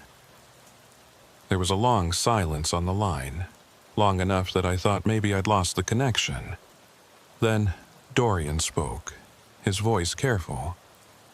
A few people have tried, researchers, mostly, academics who heard the stories and wanted to investigate. They set up equipment in the zone, tried to monitor the transmissions, establish patterns. Most of them came away with nothing useful, just recordings of static and a few anomalous readings their instruments couldn't explain. But there was one guy, professor from a university in Utah, who claimed he'd made contact. Said he'd established a dialogue with whatever was generating the interference, that he'd spent hours transmitting questions and receiving responses. What happened to him? I asked, though something in Dorian's tone told me I wouldn't like the answer. He stopped responding to emails, stopped answering his phone. His colleagues went looking for him, found his research vehicle parked on the shoulder in the middle of the zone. Engine running, door open, all his equipment still set up and recording. But he was gone. They searched for weeks, brought in search and rescue teams, dogs, helicopters, everything. Never found a trace of him. It's like he just stepped out of his vehicle and walked into another dimension. The road ahead began to climb more steeply, and I downshifted, feeling the truck's engine strain against the grade. So, trying to communicate with it is a bad idea. Trying to do anything more than survive it is a bad idea, Dorian said firmly. Claire's situation is unique, and even she admits she got lucky. The zone accepted her offer, but it might not accept anyone else's. And the professor, he thought he understood what he was dealing with, thought he could apply scientific methodology to something that doesn't follow scientific rules. That's what got him killed, or taken, or whatever happened to him. We talked for a few more minutes, Dorian walking me through the route ahead, pointing out places where other drivers had reported particularly intense activity. There was a curve about 20 miles up where the road doubled back on itself in a tight switchback, and he warned me to be especially careful there. Something about the geometry of that turn, he said. Drivers report seeing things in their mirrors that aren't on the road behind them, shadows that move wrong, vehicles that appear and disappear. Just keep your eyes forward when you go through it. Don't look back. Don't try to figure out what you're seeing. I promised I would. Thanked him again for all his help, and we ended the call. The phone showed full signal still, all 5 bars, but I knew that could change in an instant. I set it on the dash where I could see it and focused on driving, on maintaining steady speed and staying alert for anything unusual. The snow had stopped falling, but the roads were slick with packed powder, and I could feel the truck wanting to slide on the corners, the trailer trying to push the tractor sideways. I kept my inputs smooth and gentle, no sudden movements, working with the vehicle instead of against it. The CB stayed quiet for the next 10 miles, just that low background hiss that indicated it was receiving, but nothing was transmitting. Then, without warning, It crackled to life. But this time, it wasn't a voice or music or any of the usual tricks. It was a conversation, two people talking back and forth like they were on a normal radio call. I recognized one of the voices immediately. It was mine. The other voice was unfamiliar, male, calm, and professional, and they were discussing route conditions, weather, normal trucker talk, the kind of mundane exchange that happened 1,000 times a day on CB channels all across the country. Except I wasn't talking. I wasn't transmitting. The voice was mine, my speech patterns, my inflection. But I wasn't the one speaking.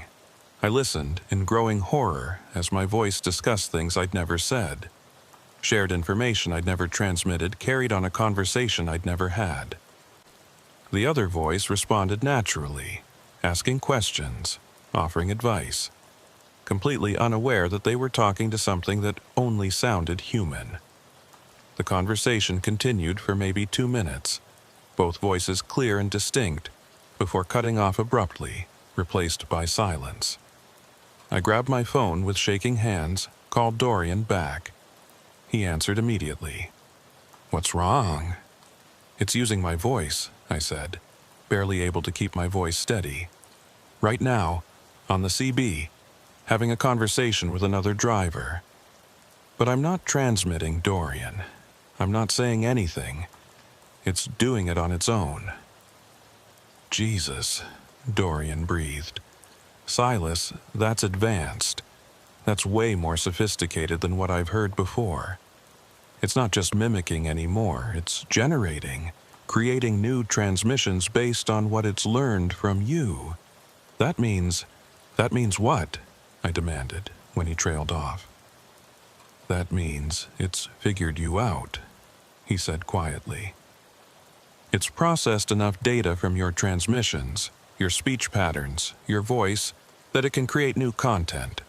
It's basically built a model of you, Silas, a digital copy that it can use to interact with other drivers, to learn more, to spread further. The implications of that hit me like a physical blow. So even if I never go through the zone again, it can keep using my voice? Keep pretending to be me?" "Potentially, yes," Dorian said. "But Silas, listen to me. This is important. You need to warn any drivers you hear it talking to. If you hear your own voice on the CB, you need to break in, interrupt the conversation. Tell them it's not real. Otherwise, they'll keep responding, keep teaching it, and it'll keep getting better at impersonating people." I wanted to argue, wanted to tell him that was impossible, that I couldn't just start interrupting random CB conversations claiming some kind of identity theft. But he was right. If the zone had created a copy of me, if it was using my voice to interact with other drivers, then those drivers had a right to know. I grabbed the CB mic, keyed it, and said, "This is Silas Vaught, and if you've been hearing transmissions from someone claiming to be me, that's not me. That's something else, something in the zone that's learned to mimic my voice. Do not respond to it, do not engage with it. Just keep driving and stay alert." Silence followed my transmission. No acknowledgement, no response, just empty air. Either no one was listening, or they thought I was crazy, or they were too far away to receive my signal. I tried again, broadcasting the same warning on multiple channels, but got no response on any of them. The zone owned the airwaves out here, I realized. It controlled what got through and what didn't, and it clearly didn't want my warning reaching anyone who might be talking to my digital copy. The road climbed higher, the trees thinning out as the elevation increased, and I could see the switchback curve ahead, the place Dorian had warned me about. It looked innocent enough from a distance, just a tight bend in the road where the highway doubled back on itself to maintain a manageable grade. But as I got closer, I could feel something change, a pressure building in the air, a thickness that made it hard to breathe. My mirrors started to distort, the images in them bending and warping like I was looking through bad glass. I kept my eyes forward like Dorian had instructed, refusing to look at what the mirrors were showing me, refusing to acknowledge whatever tricks the zone was playing. But I couldn't help catching glimpses. Shapes that moved wrong, shadows that didn't match any physical object, and once, just for a second, what looked like my own truck following me. Perfect mirror image, matching my speed exactly. I gritted my teeth, forced my eyes to stay locked on the road ahead, and navigated through the curve with hands that were white-knuckled on the wheel. The pressure increased as I went through it, like I was pushing against something solid, like the air itself was trying to stop me from continuing. But I kept my foot on the gas, kept the truck moving forward, and after what felt like an eternity, the curve straightened out and the pressure released. I checked the mirrors again, carefully this time. The road behind me was empty, normal, no phantom trucks, no impossible shadows. Just asphalt and snow and the curve receding into the distance. My phone buzzed, and I glanced at it, saw a text message from Dorian. "You threw the switch back?" I texted back a quick yes, and his response came immediately. "Good. Another 15 miles and you should be clear. Stay focused." The CB crackled again, and this time when my voice came through it was saying things I definitely hadn't said, couldn't have said, because they were about experiences I'd never had. It was talking about routes I'd never run, trucks I'd never driven, people I'd never met. But it sounded convinced, sounded authoritative, like it believed every word it was saying. The zone had gone beyond simple mimicry now. It was inventing, creating false memories and false experiences, building an entire fictional version of me that existed only in radio transmissions. And somewhere out there, other drivers were hearing it, learning from it, possibly even believing they were talking to the real Silas Vaught. I tried interrupting again, tried to set the record straight, but my transmissions were being blocked or absorbed or somehow prevented from reaching anyone. The fake version of me continued talking, and I was forced to listen to this digital copy, this ghost that wore my voice like a mask, interacting with the world in ways I couldn't control or stop. It was violating in a way I hadn't anticipated, this sense that something had stolen part of my identity and was using it for purposes I couldn't understand. The highway crested a ridge and began its descent toward the northern plains, and I could see for miles now, see the landscape opening up, see the mountains falling away behind me. My phone signal strengthened, went from 3 bars to 4 to 5. The CB chatter became more normal, real voices discussing real things, the fake version of me fading into the background and finally disappearing completely. I was clearing the zone, escaping its influence, driving back into normal territory where the rules made sense and electronics worked the way they were supposed to. But I didn't feel relief. I felt marked, violated, like something had been taken from me that I couldn't get back. The zone had my voice now, had studied me closely enough to recreate not just how I sounded, but how I thought, how I spoke, how I interacted with other drivers. And it would keep using that information, keep generating transmissions in my name, potentially forever. I'd become part of the zone's arsenal, one more tool it could use to lure drivers in, to study them, to learn from them. I called Dorian as soon as I was certain I had stable signal. He answered immediately. "You're clear?" "Yeah," I said, though my voice was hollow. "Yeah, I'm clear. But Dorian, what do I do about this? About it using my voice? How do I stop it?" He was quiet for a long moment. "I don't know if you can stop it," he said finally. "Once the zone has enough data on someone, it can generate indefinitely. The best we can do is spread the word, warn other drivers to be suspicious of transmissions that seem off, that don't quite match the person they think they're talking to, and you can keep calling in, keep making it known that there's a fake version of you out there, so people learn to distinguish between the real Silas and the copy. "That's it?" I asked, frustration bleeding into my voice. "That's all I can do? Just keep warning people and hope they believe me?"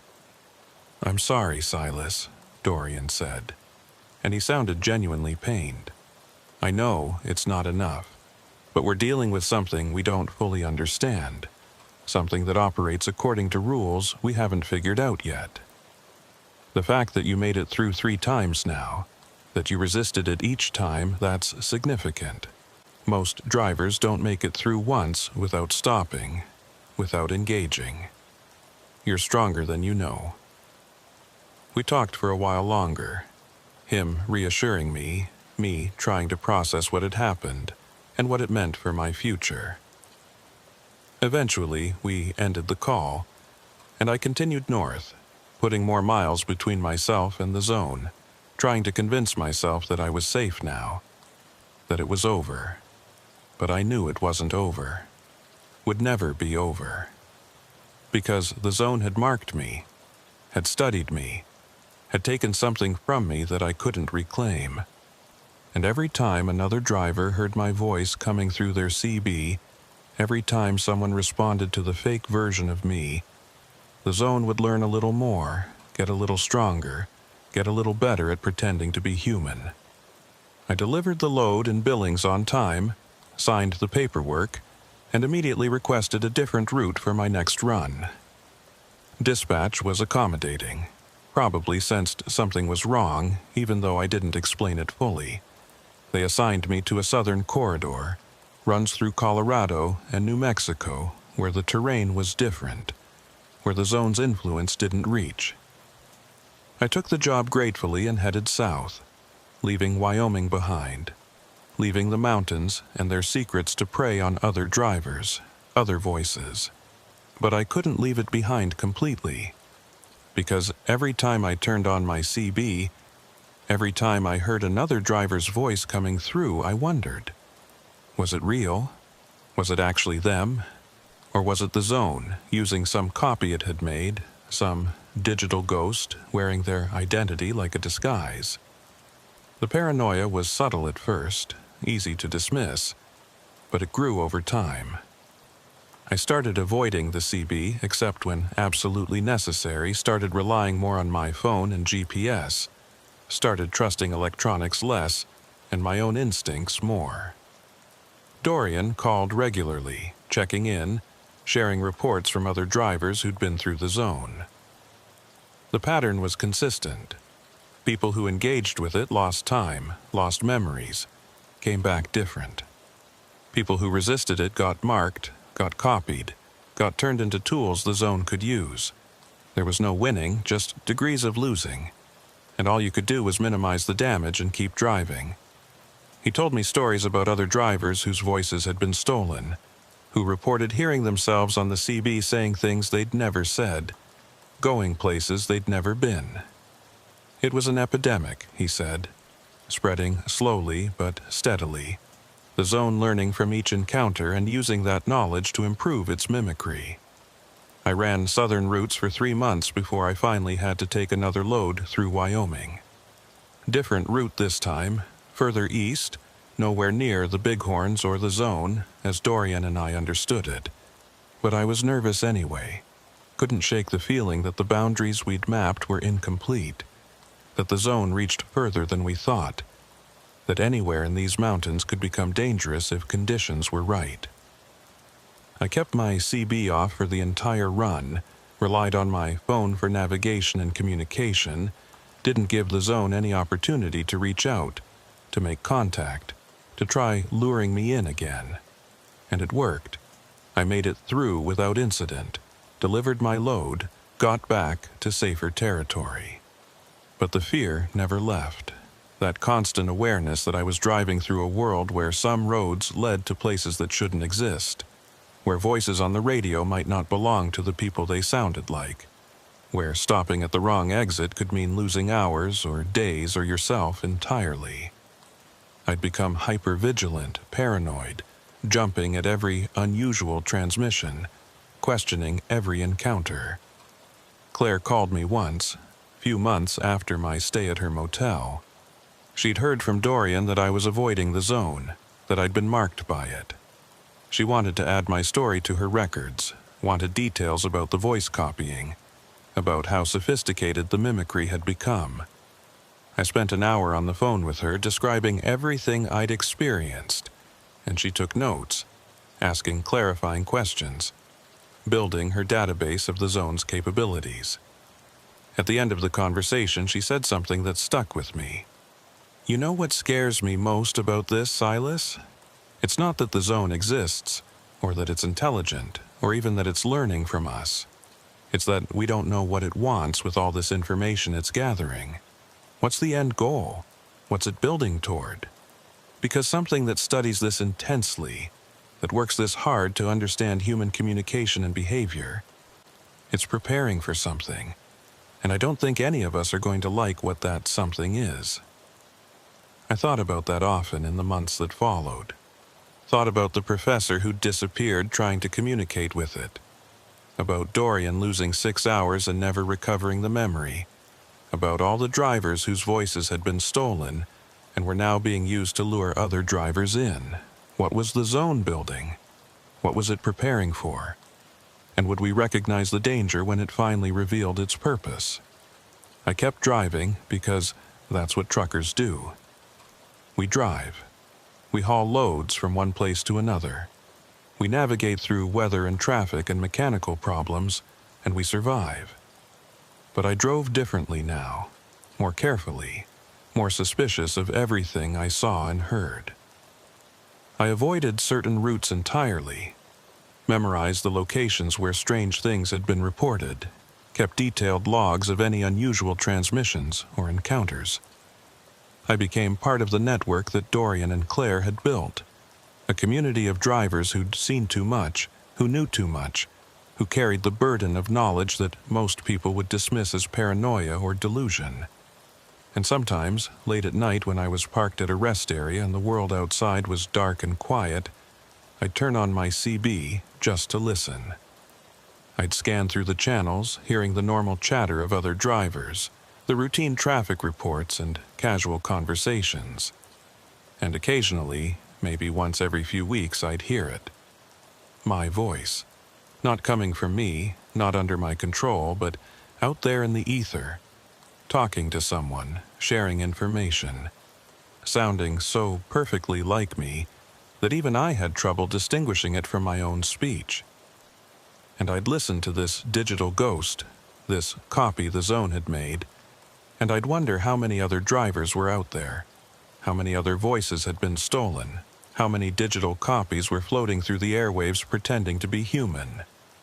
The zone is still there, in those mountains, waiting for the next driver to pass through its territory. It's learning, evolving, getting better at what it does. And someday, maybe soon, it'll be good enough that no one will be able to tell the difference between the real voices and the copies. When that day comes, when the zone's mimicry becomes perfect and indistinguishable from reality, what happens? Do we stop trusting our radios entirely? Do we abandon the very communication systems that keep us safe on these lonely highways? Or do we accept that some of the voices we hear aren't human and learn to live with that? Learn to navigate through a world where identity itself has become unstable? I don't have answers to those questions. All I have are miles, thousands and thousands of miles of road stretching out ahead of me, and the knowledge that some of those miles will take me through territory where the rules change, where electronics fail, where voices lie. And I keep driving because that's what I do, that's who I am. But I drive differently now. I drive like someone who knows the road is watching, listening, learning. Someone who understands that every transmission is a gift of data to something that wants to understand us, that's working to replicate us, that might someday succeed in becoming us. And late at night, when I'm alone in my cab and the highway stretches empty in both directions, I sometimes catch myself wondering, when I speak, when I key the mic and transmit, is it really me? Or Has the zone gotten so good at copying me that even I can't tell anymore? Has it replaced me without me noticing, substituted its version for mine so smoothly that the transition was invisible? Am I still Silas Vaught, or am I just a copy that thinks it's Silas Vaught, driving through the dark and not knowing the difference?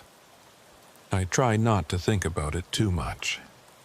Try to focus on the practical matters of driving, of making deliveries, of maintaining my equipment and managing my logs.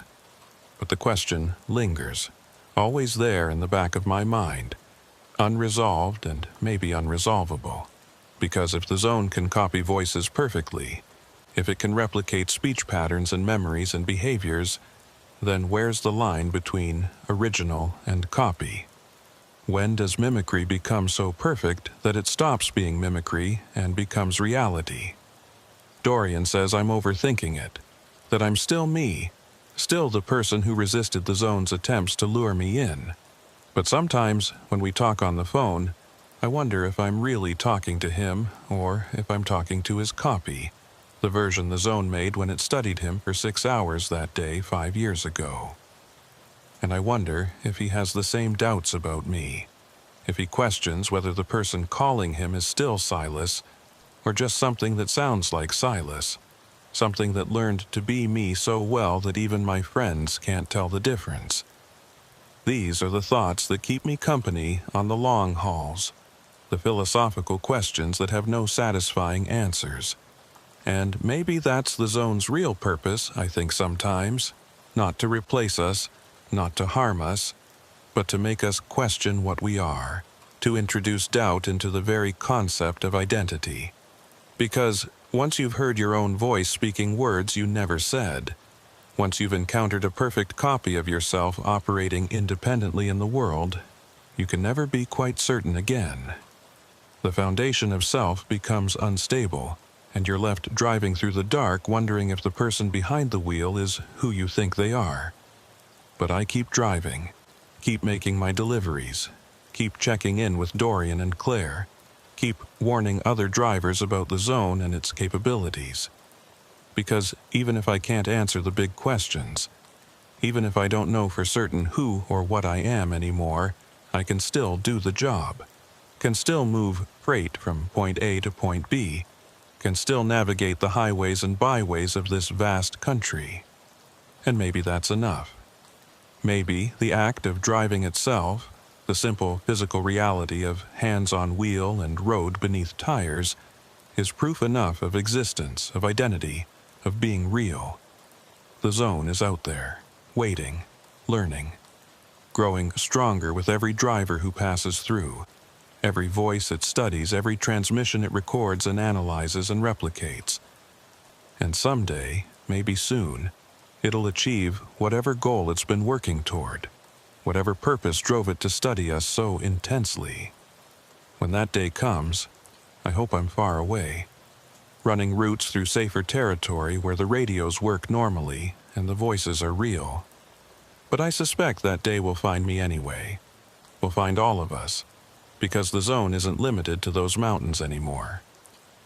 It's spreading, slowly but surely, carried by the voices it's copied, and the drivers who unknowingly transmit its replications further into the world. We're teaching it to be us. And when it finally learns that lesson perfectly, when the student becomes indistinguishable from the teacher, what then? Do we welcome it as one of us? Do we fight it, try to reclaim the airwaves and the highways from this intelligence that we helped create through our own transmissions? Or do we just accept it, adapt to a world where human and copy coexist, where identity is fluid and uncertain, and the line between real and artificial has been erased? I don't know. All I know is that I'm still driving, still making my runs, still checking my mirrors and watching for signs of trouble. The CB is on but muted, receiving but not transmitting, and my phone shows full signal, 5 bars, connection stable. The road ahead is clear and straight. Visibility perfect. Conditions as good as they get. Everything is normal. Everything is fine.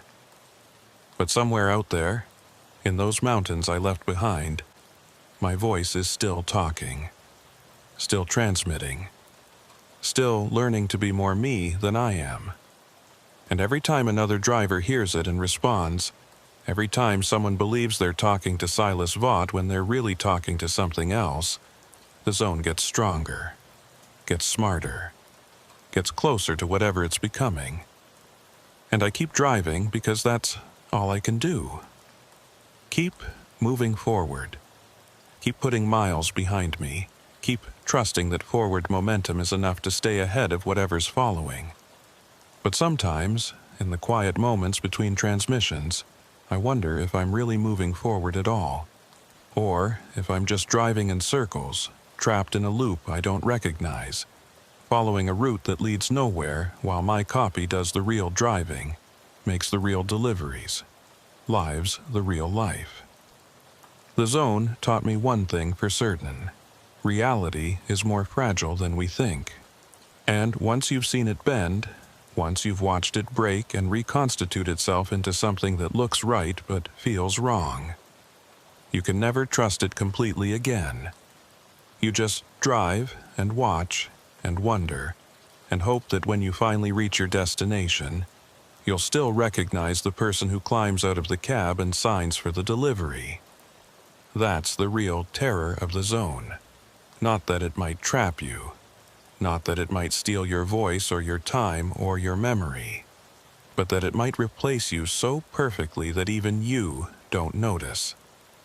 That it might create a copy so accurate that the original becomes unnecessary, redundant, a rough draft that can be discarded now that the final version exists. I'm still driving, still out here on these highways, still making my runs. But every day I wonder, am I the original? Or am I the copy that thinks it's the original?